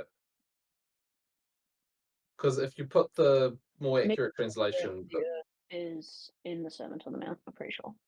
mm, But yeah, we talked about this the other week, didn't we? Or maybe that was my brain having the thought. But yeah, I believe those things are strongly linked. because I think I was talking about it with someone at work that, oh, we might have talked about it here. I can't remember where I talked about that connection, but that the idea sell your cloak and buy a sword, sell your comfort, buy strength, Mm. exchange your comfort for strength and a tool. Practicality. Yeah. And then the meek shall inherit the earth, meek meaning someone who has a sword, keeps it sheathed. Mm. So buy a sword and don't use it. Become dangerous and don't be a A danger. warrior. Yeah, a warrior in a garden, not a gardener in a war. Mm, That's the idea. yeah, and you may turn your sword into a plow, but you can turn Mm. it back again. Yeah, you should be capable of war, but you should never seek it. Mm. Or a war scythe. Those have been pretty useful weapons in history. Yeah. Mm. I do have a. It's right there. I have a copy right there that I could flip through and read, but perhaps we do that off recording. Seeing Yeah, as you're interested in the sermon. I yeah, I need to should read get. it again anyway. It is a very well written speech. Mm, It's a critical piece of philosophy to build a religion on. It's pretty good. mm, It's that idea that I keep coming back to with family members and stuff of if you believe that Christianity is only what your caricature, oh, I can't speak, caricature, caricature. caricature, yeah, that sounds right, of it is, then you're a fool. Mm, Like if you think that you are smarter than a book that captivated humanity's attention for 2,000 years, you're kidding yourself. mm. Now, maybe you're smarter than the straw man that you've constructed of it, but that just means that you don't understand anything about it. Mm. There's I a can reason it construct a was straw man of anything and be smarter than it. yeah, there's a reason it was uh, the first widely published book, the Yeah, Gutenberg Bible. Yeah. yeah, and I think it's still number one. Still number one in yearly sales. Oh, just as in like printed books ever. Ah, right.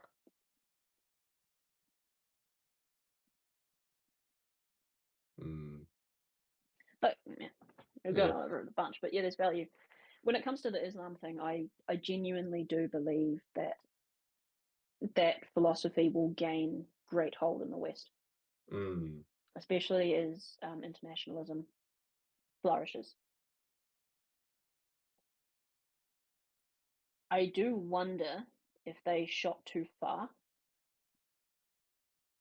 in that direction, and perhaps we'll have uh, like a compromise between the two mm, to form, if Christianity and Islam merge into a newer faith that is a mix of the two, the idea of a virtue being between two vices, if you want to make the argument that Christianity is two vice on the side of mercy and Islam is two vice on the side of judgment, a good balance between the middle might be the way to go.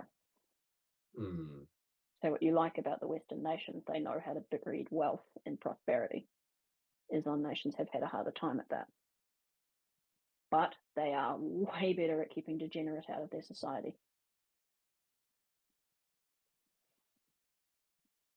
I'm not. I don't know enough about Islamic history because I know that To be the honest, Islamic, either. yeah, the Islamic universities or Islamic uh, academics, like There Arabic is numerals. there is a big debate about that one. Mm, There is a bit of debate about revisionist history in that realm. mm, So it's not, the Islam side of that argument is going to argue one way, and the Christian side of that argument is going to argue another, mm. or the Western side. But there is a fairly large debate about that idea of the Islamic Golden Age and the inventions that came out of that being fabricated or Mm. stolen. So it's yeah, I don't want to deride them. We don't have enough data to say much. Yeah, there's obvious problems with Islam, to be clear, Mm, serious problems. But at a certain extent, I prefer Islamist neighbors to communist ones. So mm, there's degrees. Find allies where you can, and I think there is potential for a stronger Christianity or a softer Islam, be it if they're the same thing or not, to be a great influence on the world, likely influence on the world, rather than just what I believe would be good, but likely to occur. mm. I have to say, Yeah. bit of a wild ride tonight. I think. Yep. Good fun. Yeah, yeah, I love conspiracy theories. Yeah. Good conspiracy theories fun. Yeah, Uh, managed democracy. I remember I had to come up with a personally verifiable proof of the round Earth for someone. But he'd Is that taken the I don't is that believe anything. someone? All right, yeah, He'd taken the I don't believe anything I can't see with my own eyes to its logical extreme without pushing it. It was just his personal belief system, and he didn't push it on anyone else. But it's like he he wasn't a flat Earth stater, but he was like, I don't have data to point one way or the yeah, other, and I was like, okay, what can we say? And basically, I think I worked out that based on the movements of stars and the sun and moon, you can see that the Earth spins, and you can see the curvature of the Earth and prove that in a local sense. Like the descent of ships over the horizon, you can Did prove he a accept lack it? of. I think in the sense of, oh yeah, that logical argument makes sense, not in the sense of, oh, my worldview has changed, but oh yeah, that makes sense. Okay. Well, if your Yeah, proof was enough to satisfy someone coming from first principles, then it must be good proof, yeah, it assuming wasn't. that he is actually coming from first principle. Yeah, he hadn't based his identity on it in any sense, so it wasn't that It level wasn't of. a fight. No, it was a. Well, here's an interesting point. Oh, yeah, that makes sense. But I think it was that we can see the curvature through ships descending, but what if light curves up away from the surface of the Earth? That would look visually the same, but then we can see the motion of stars across the sky and see that the spacing of two stars stays pretty much constant as they go across the sky. It's a little bit of distortion by the horizon, but nowhere near the amount that would be necessary to explain the dropping below the horizon at the calculated distances and so on. It actually sounds like a fun exercise, to be Hmm. fair. I'd love to go through that proof myself just to experience it firsthand. These are the kinds of things that I don't know. We believe everything that we're told these days. Hmm. It would be actually nice to have a set series of proofs to go through the basic knowledge of the universe that a person could do, say, in their backyard. Hmm. That'd be Yeah, a really cool thing. Like if you could package and sell that. Here that used is to be from what first science was. principles. Yeah, exactly. Here Yeah. is from first principles 50 experiments you can do to see for yourself that the authority stated positions are actually correct. Hmm. Here you go, independent thinkers, go knock yourself out. And then they can go in the backyard and do the experiments and go, oh, look, it is round. Oh, look, radiation does work this way. Whatever it is. Yeah. That'd be great. I'd love to do that myself. Oh, look, the speed of light I can see here because of the da da da. Yeah. I was watching a video today about how Wish the we could construct nature. one if we ever had products to sell. That'd be a Yeah. cool book to put on the shelf. That would be really cool. How logarithms, how they worked out how logarithms worked for negative and imaginary numbers, Mm, and it was interesting to see the fight laid out. Like this is something that's okay. We have logarithms that we know work for these numbers. How do we extend them to these numbers? And what about these numbers? And so on. And it wasn't just oh, here's the first principles, and it all follows through. It was very much how the hell do we make this work? Because this way sort of works here, and that way sort of works there. Like the idea of how do you define uh, 2 to the power of 3.95267?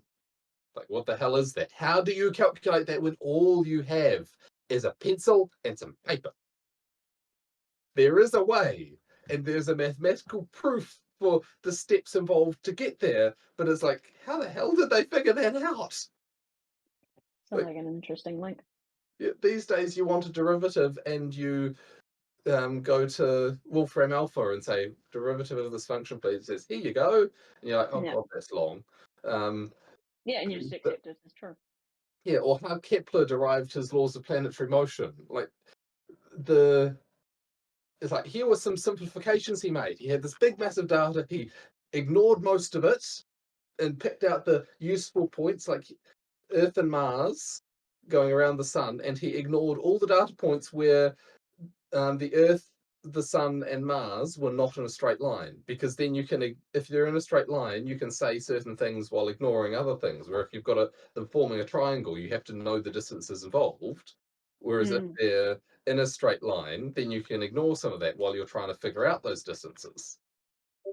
And looking at that and the motion of Mars against the sky behind it versus the time of year and so on, and Mm. the That's precise interesting. time of year at which that occurred, because it's like the orbits are not perfectly round. So the timing of those alignments changed. And then it's like, okay, he got he got something which worked to orders of magnitude better than anything that had been done before, and he knew it was wrong.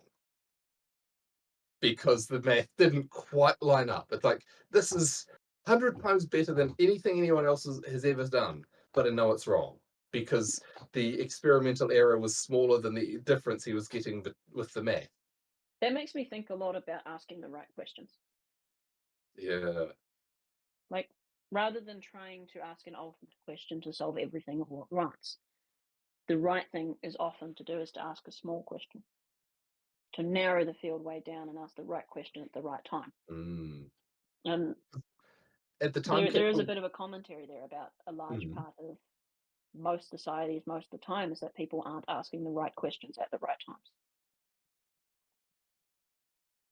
One of the interesting things about the way Kepler was working was that at the time he was working, they didn't care about how the planets moved along the paths they did. Like, you have the epicycle thing where you've got the orbit of Mars, and then you've got the epicycle that goes around on that orbit, and it's like, oh, okay, that works, sort of. And it's like, how is that motion achieved? I don't know. Yeah, But they didn't care. And then he came up with a better model, and then eventually his uh, the model he settled on, which I won't go into now, but oh, he wasn't deriving this from the laws of gravitation. I don't know if they existed then, I don't right? think so. I think Yeah, Kepler was before Newton. it was very much a, what do we see? What can we fit to that? Right. And I saw a point made recently that oh, related to sort of current events and COVID and that sort of thing. Like, it applies to science as a whole these days. There is a rejection of any correlation unless you have a causation already that they will accept. So if you propose a correlation that goes against the narrative, then you must be wrong. Yeah, It's like, you're not no even such thing allowed as an to. interesting question. Yeah, yeah. It's Yeah, all you hero go. first principles. This is interesting. Why does he think this happens? Shut up! You're proposing something we don't like. Yeah, I don't propose anything. What are you talking about? yeah, yeah. It's like, why are there so many deaths in the clustered around the few weeks after each individual got the vaccine Yeah. shot?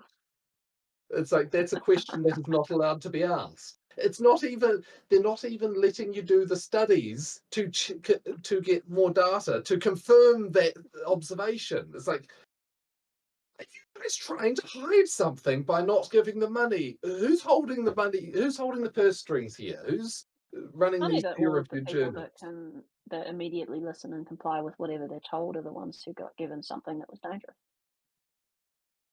Huh. Yeah, Just I a was. just a quick reference back to our earlier conversation.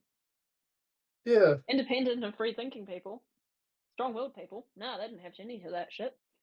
yeah. I was Huh. having a talk with someone, I think it was late last year, who is a reasonably educated medical professional. I think she was she'd worked in laboratories, right? So the sort of person who'd do the blood work. Um, and she was quite surprised at how little critical thinking was happening regarding the vaccines among her colleagues. And it's like, okay, you're meant to query things and find the best solution for each patient. It's like, okay, what was the impact of COVID versus vaccine at different age brackets? Is a pretty basic question because, like, Hippocratic oath, for fuck's sake. Do no harm! Hey, we found something else that makes you angry. Look at that. Yeah.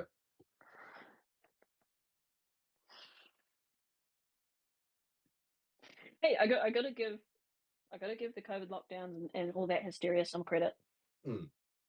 It cured my grandmother of her communism. Oh, Very happy about that. She'd love yeah. that if she got this far into the conversation.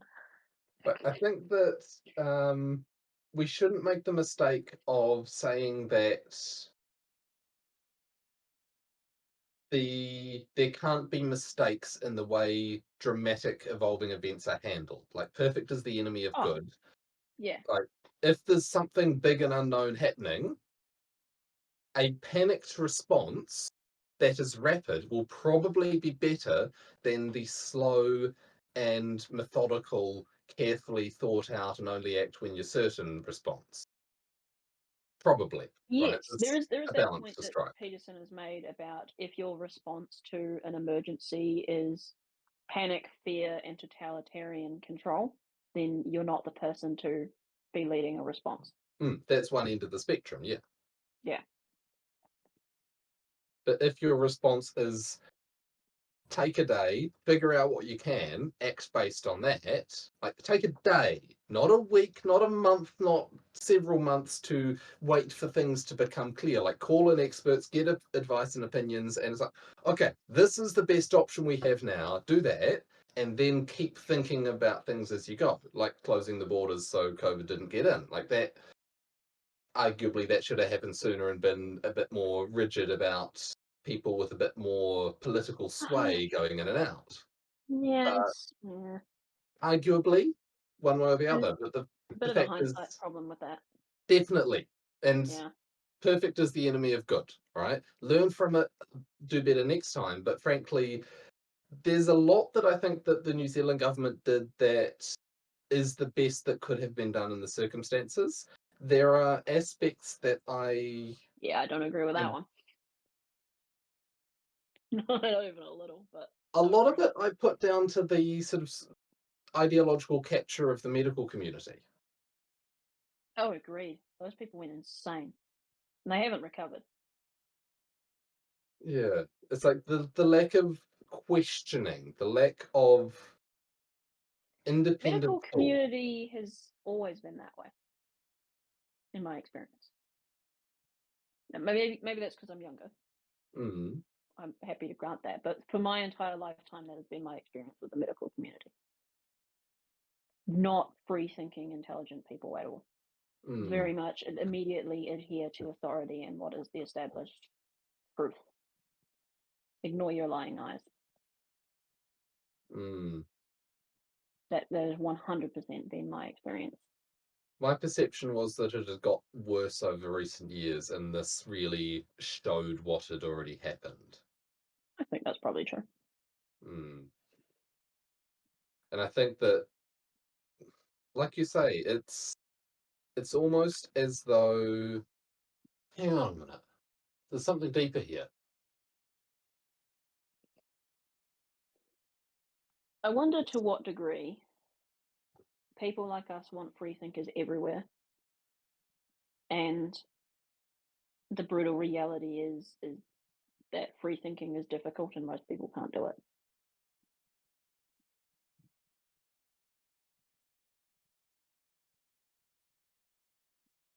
I would broadly speaking agree with that. I'm just going down a tangent mentally of like similar to meek shall inherit the earth, but in the sense of like those who don't think for themselves are doomed to be at the mercy of others' thoughts type thing. That sounds about right. With if you don't stand for nothing, you'll fall for anything. If you don't stand for something, you'll fall for anything. Yeah. Yeah. That, yeah. Oh, I butchered it, didn't I? Yeah. No, I just said that. Yeah. Yeah. Yeah, Like yeah. someone who is given an ideology or follows someone else doesn't stand for that. They follow it. Is Which, it yeah, most people. Hang on a minute. Dostoevsky's demons or the possessed? Yeah, most people, not even just most people, it is easier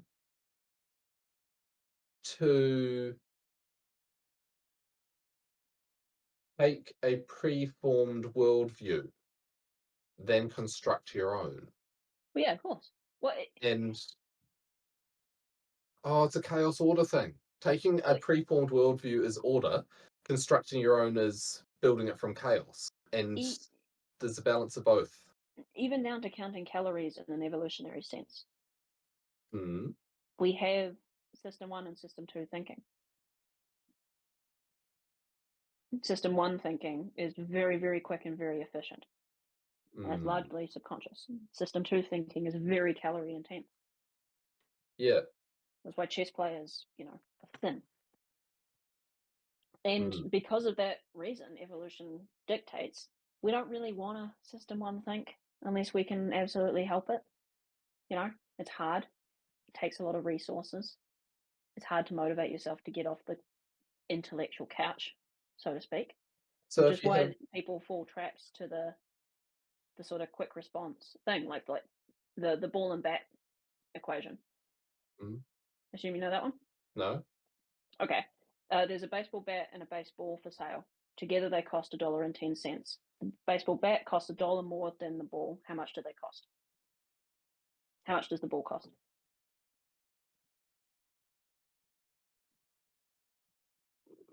5 cents. Very good. You thought about it.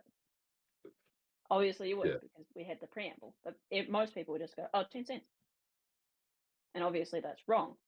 But it's the snappy part of the brain that serves up an answer without thought, Mm, because that's what it's designed to do. It's quick, it's efficient, it's not actively thinking about a thing. And because of that, it mm. falls for traps, because the traps are designed to ensnare that part of the brain.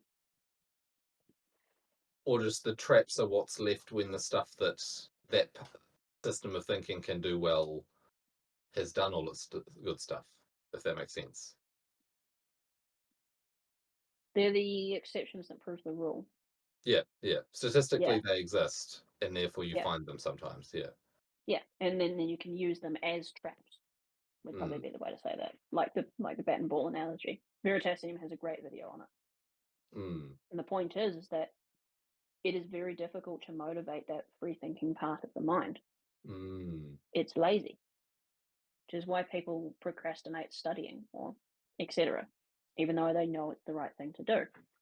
And you bring that into the professional realm, it's a hell of a lot easier to just believe whatever the TV tells you and then tell your patient than to actually think critically about a great pandemic that's happening in the world, deal with the stress of that, and come up with solutions for everyone around you.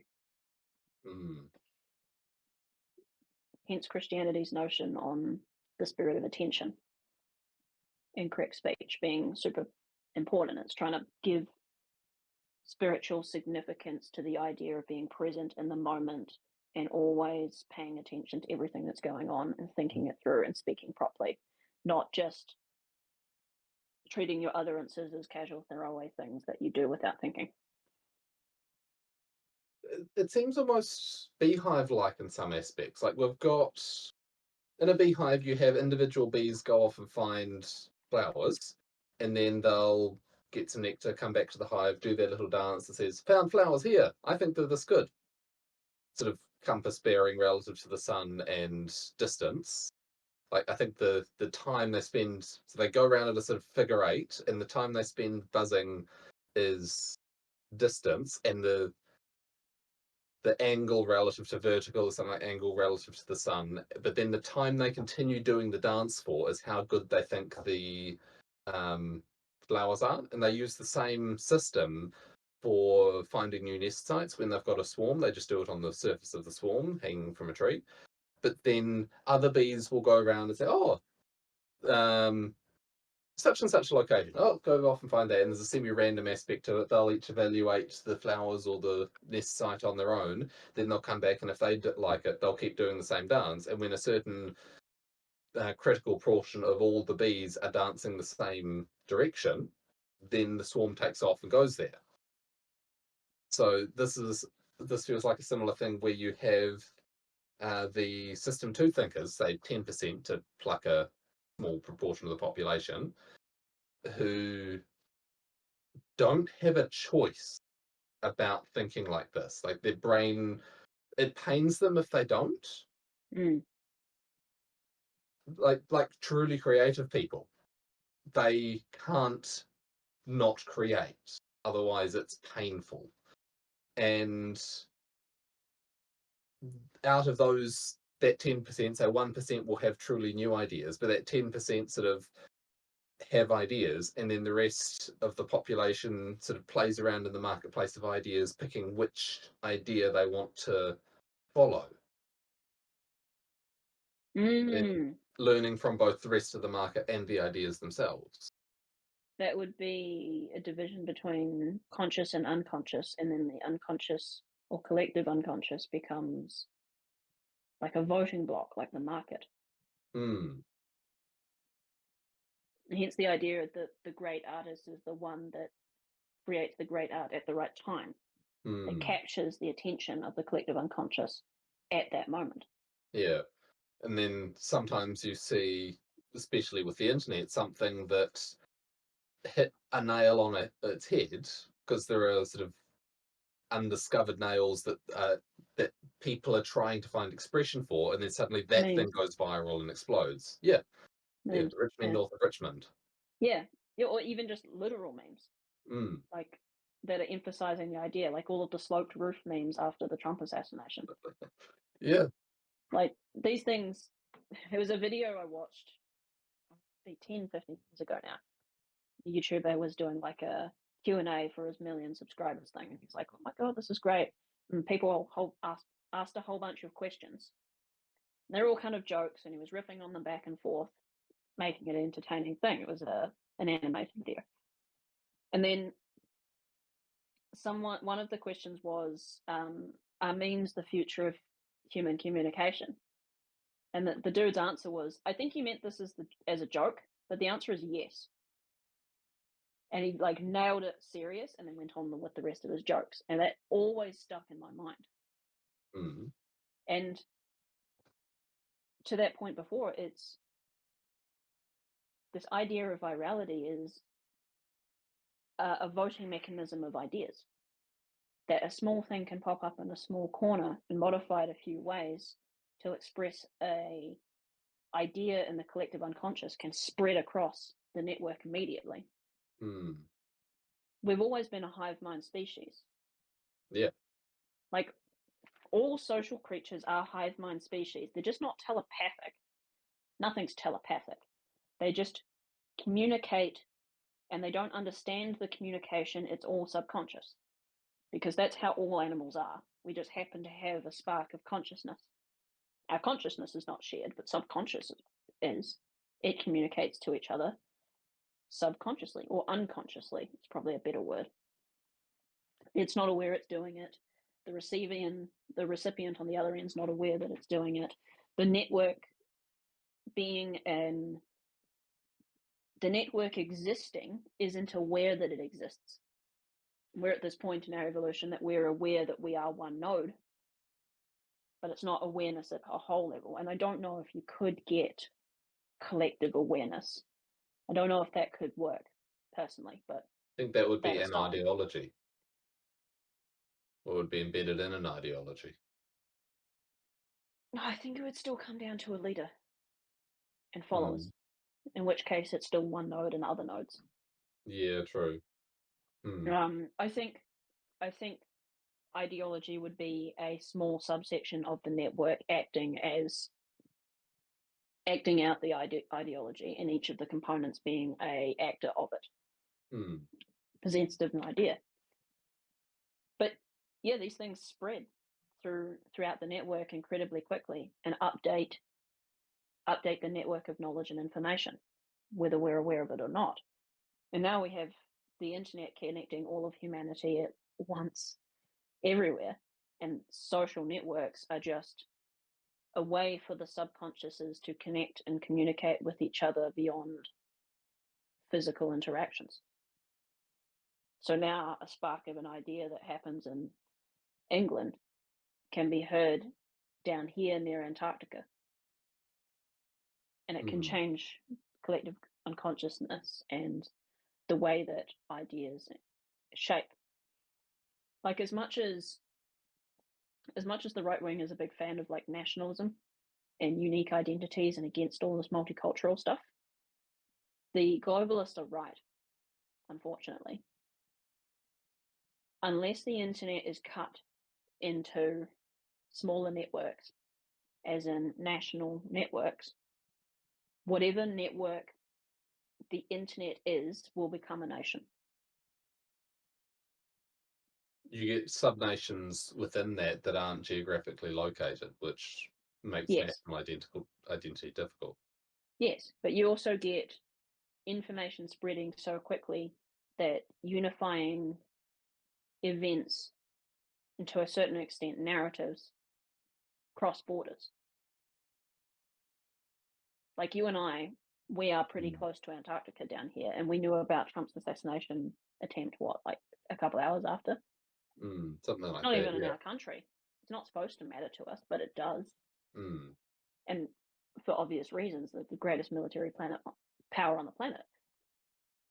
And we mm, weren't evolved for this, not in the slightest. mm. We evolved to niche switch, though. We evolved to innovate in a sense. That's the evolutionary Mhm. niche that Yep. we fill. The innovators, the new thinkers. Not that And that is adventure. some great infinite thing, but like put humans in an ecosystem and they'll find a way to live there. Yes, but I also don't think that if you were to take humans as a separated from modern society kind of traditional thing, I don't think Mm, they'd stay in one place. yeah. I think, as far as I'm aware, the evidence shows that we were our adaptation was adaptation, but that Mm, necessitated migration, movement, mm, which is why we spread everywhere. That seek for the new horizon. yeah. Our first adaptation was to travel to a new place where the prey hadn't seen a human being yet, so we could prey upon them without them realizing we were a predator, Yeah. and then That's move on when they started to get wise. something that I want to touch on before we move too far away from it, and we should probably finish up for the night Yep, soon 220. anyway. Yep. Um, the idea My ears hurt. that we've got like 10% of the population are system two thinkers, or Mm, some minority of the population are system two thinkers, or yeah, and a minority are, and the majority are system one. There's a temptation in there towards, I think, Luciferian type pride, where it's the dominance of mhm, the intellect. I am a system two thinker, therefore I am better. It's like, no, no, you're yeah. part of a hive mind, and Well you fulfill a purpose. well, back to that point I made before of perhaps it's a trade-off. Like, I Yeah, am exactly. definitely a system 2 thinker, and in a lot of ways, I am slower than the people around me because they don't have to think about things before they do them Oh yeah, yeah. I was always or the say slowest. them. Yeah, at primary school, I was always the slowest doing my times tables. I got the ones I filled in right, but I would only fill in a third of the sheet, I see, that's whereas everyone interesting else did 100. because I was the opposite with mathematics. I'm a Mm. system 1 thinker with mathematics, Yeah. There was but a I point don't get over. the answer wrong.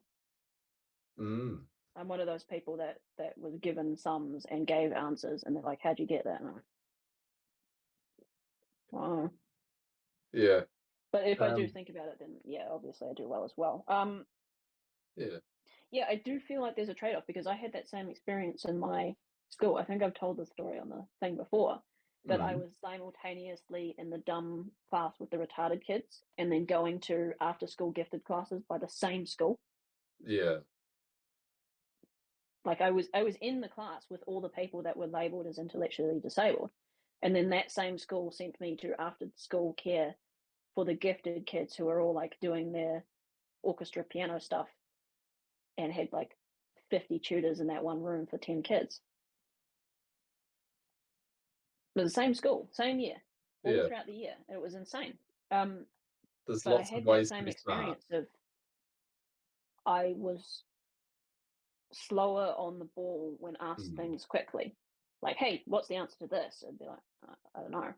But if I was given a problem to solve, I would do a better job and often faster than others as well if it was a significantly sized Mm. problem. Yeah. Yeah. Small problems failed, large problems succeeded.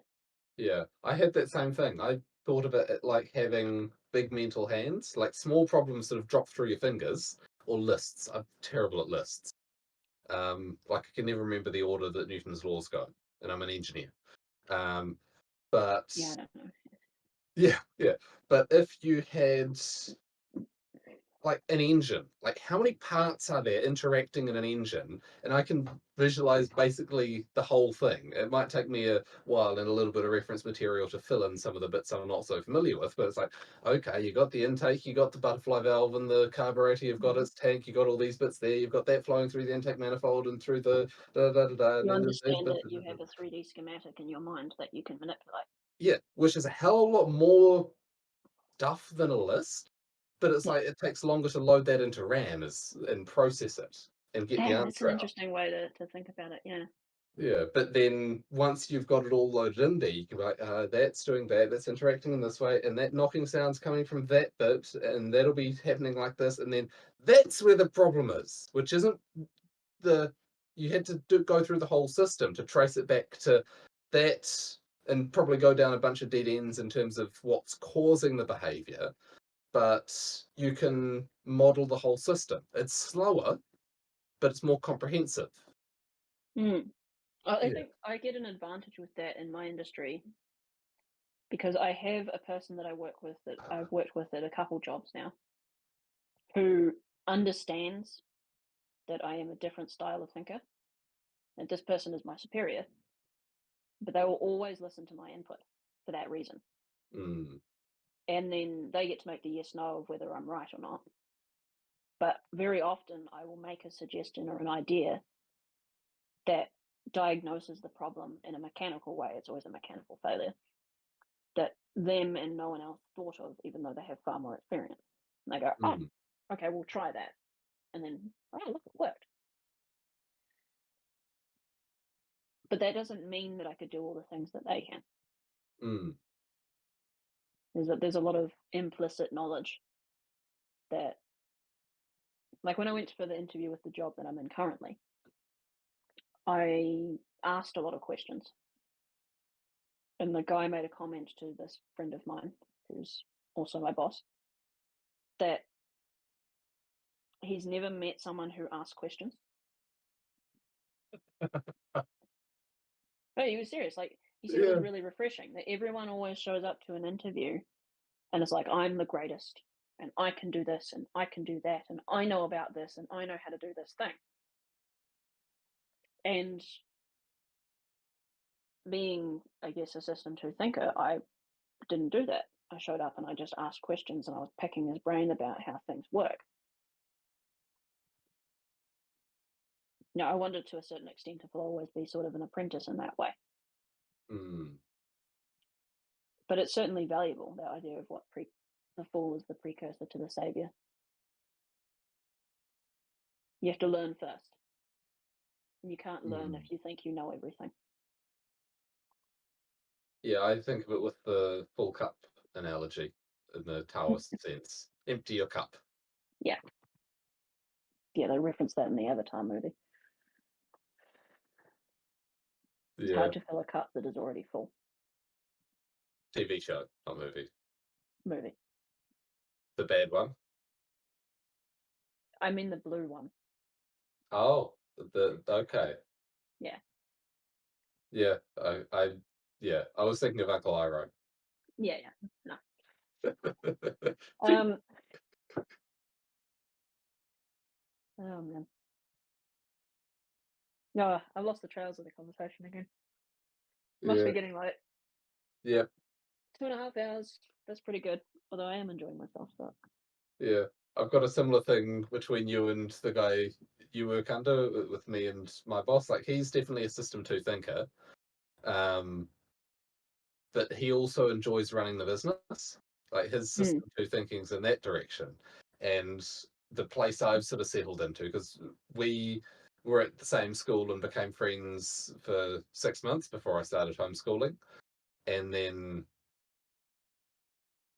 so on, and now I'm working for him. But I come up with lots of ideas, most of them bad, but some of them good. mm, And yeah, there are lots of interesting conversations that happen out of that. Although one time I came up with an idea And his response was, "Are you feeling okay? Why? What's wrong?" That makes it simpler because most of the ideas end up making it more complicated. But then he'd had that idea just before I did. Yeah. It was the weekend, so we weren't discussing it. And I sent him this idea, and he'd just had the same idea. It's like, bugger. Oh, I think it's good to have that warning about the Luciferian presumptions mm, yeah, like because just that's how you start 'cause- manipulating people. mm, As a system two thinker, if you think, well, I am system two, therefore I think, and these people are system one, therefore they don't. It's obviously not true, mm, but you know what I mean. And because they're system one, they're easy to manipulate. Well, why don't I do it? Because I'm such a better angel that I know how humanity should be reformed in my image. mm, Which is like, no, for every kind of reason, no. You're going to make everything worse. yeah. I suppose that comes back to that calling thing that we talked about the other day for me. Oh, Still debate in my mind about that. there's a different. Could it be a focus on generating ideas versus evaluating ideas? Like presented with a bunch of them, and I'll believe that one. No, no, it's sort of more like, Yes, but you'd still have a system one and a system two version of that. yeah, it's more like the human mate selection pattern where women tend to go for the man who wins in the male hierarchy that's of interest to her. So she Yes. lets the men sort out which one she wants, Well, yes, sort of. but no. Yeah. Like But it's a similar selection pattern for ideology, I'm thinking. the, I would say system one women do that. Yes. Yeah, but Well, it's a level of filter before other levels of filters. But then again, like women still choose men that all the other men have rejected. mm, Like I'm an example of that. I did not win at the male hierarchy at all. mm. I was thrown out of it and rejected it myself as well. But there's a niche of that, a niche for that of I Yeah, don't need the hierarchy. yeah. I suppose that was me. Q Sigma memes. Uh, yeah, Sigma 5'1". Oh, not even. Uh, you get the joke. Yeah, Well, I mean, I don't know. I've got kids. I'm doing okay. yeah, yeah. Yeah, I do still have that sense that we talked about the other day of I should be doing something more than just farming. Mm, You know, I have this mind that whoever is watching this can clearly see displayed, and I don't feel like I use it well enough to justify its existence. Like I I feel like think. I should be. This is valuable. Don't get me wrong. I Mm, love being out here. I love what I do. I actually really enjoy being out there, and it's valuable. But I know full well that other people can do it better than me, and there are things that I can do that are better than other people. And yet mm, I'm trying to do this, and in all fairness, struggling somewhat. And perhaps I'd be more valuable to society doing something else. mm. The thought in my head at the moment for that is work on that guest collaboration that we've been talking about. Well, we'll That's have to see the how that goes. I did uh, find an email from him today, although I don't remember when that came in. So that might have been a little while ago. Time difference is difficult. mm, If we started, we would have to start pretty early in the, not early in the day. 4 p.m. for us is what, 11 p.m. for him. yeah, we'd probably need to record in the morning. So we would have to be morning, and yeah, we'll make it work. I suggested 2 weeks from now, so Mm, we'll see how that goes. Um, I guess partly that's the reason I'm doing this. I think I would be good in a mechanical engineering type sense mm, as well. I have that same kind of ability to visualize things. But one of my most formative standout memories in terms of, I suppose, my abilities was in primary school. So we talked before, I struggled a bit. I was very good at maths without trying, and I sort of failed everything else. And one day, I'm not sure why. I think it was actually early elections in New Zealand were going on, and the teacher decided to do like a debate, a mock debate Mm. in the class. I feel like I might have told the story. Not sure. Um, I anyway, don't recall teacher it. decided to do a mock debate. I might have been like 7, 8, 9, something like that. Pretty young. I think it was year 3, year 4. Might have been year 4 in primary school. Um, and effectively, what he did is he got picked 2 people up. I think I volunteered. He assigned us a position to believe in. It wasn't something we actually chose. And then everyone else had to stand in the room according with agree or disagree. So if you were completely disagree, you'd stand on one wall, completely agree on the other wall, and then somewhere in between. And then one person was assigned agree, one person was assigned disagree. Don't even remember what the topic was at all. Oh. I wish I do. I wish I had more of this memory.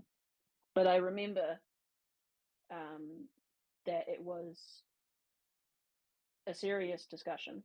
That whoever was on the other side, I think was also a volunteer, was good at what they did.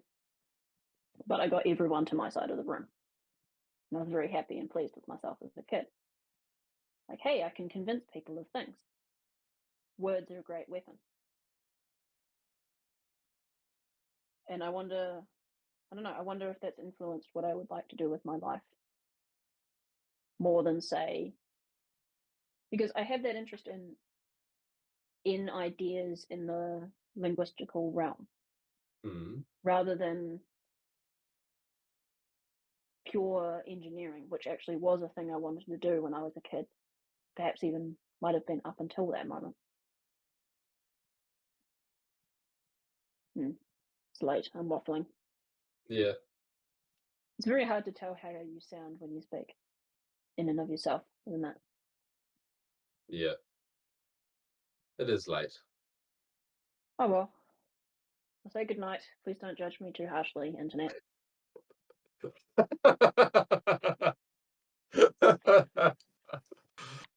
Oh, Hopefully well. that'll help. Yeah. Oh well, hopefully Good we can do night. another one tomorrow. Bye Yeah. everybody. Better go before I make more of a fool of myself.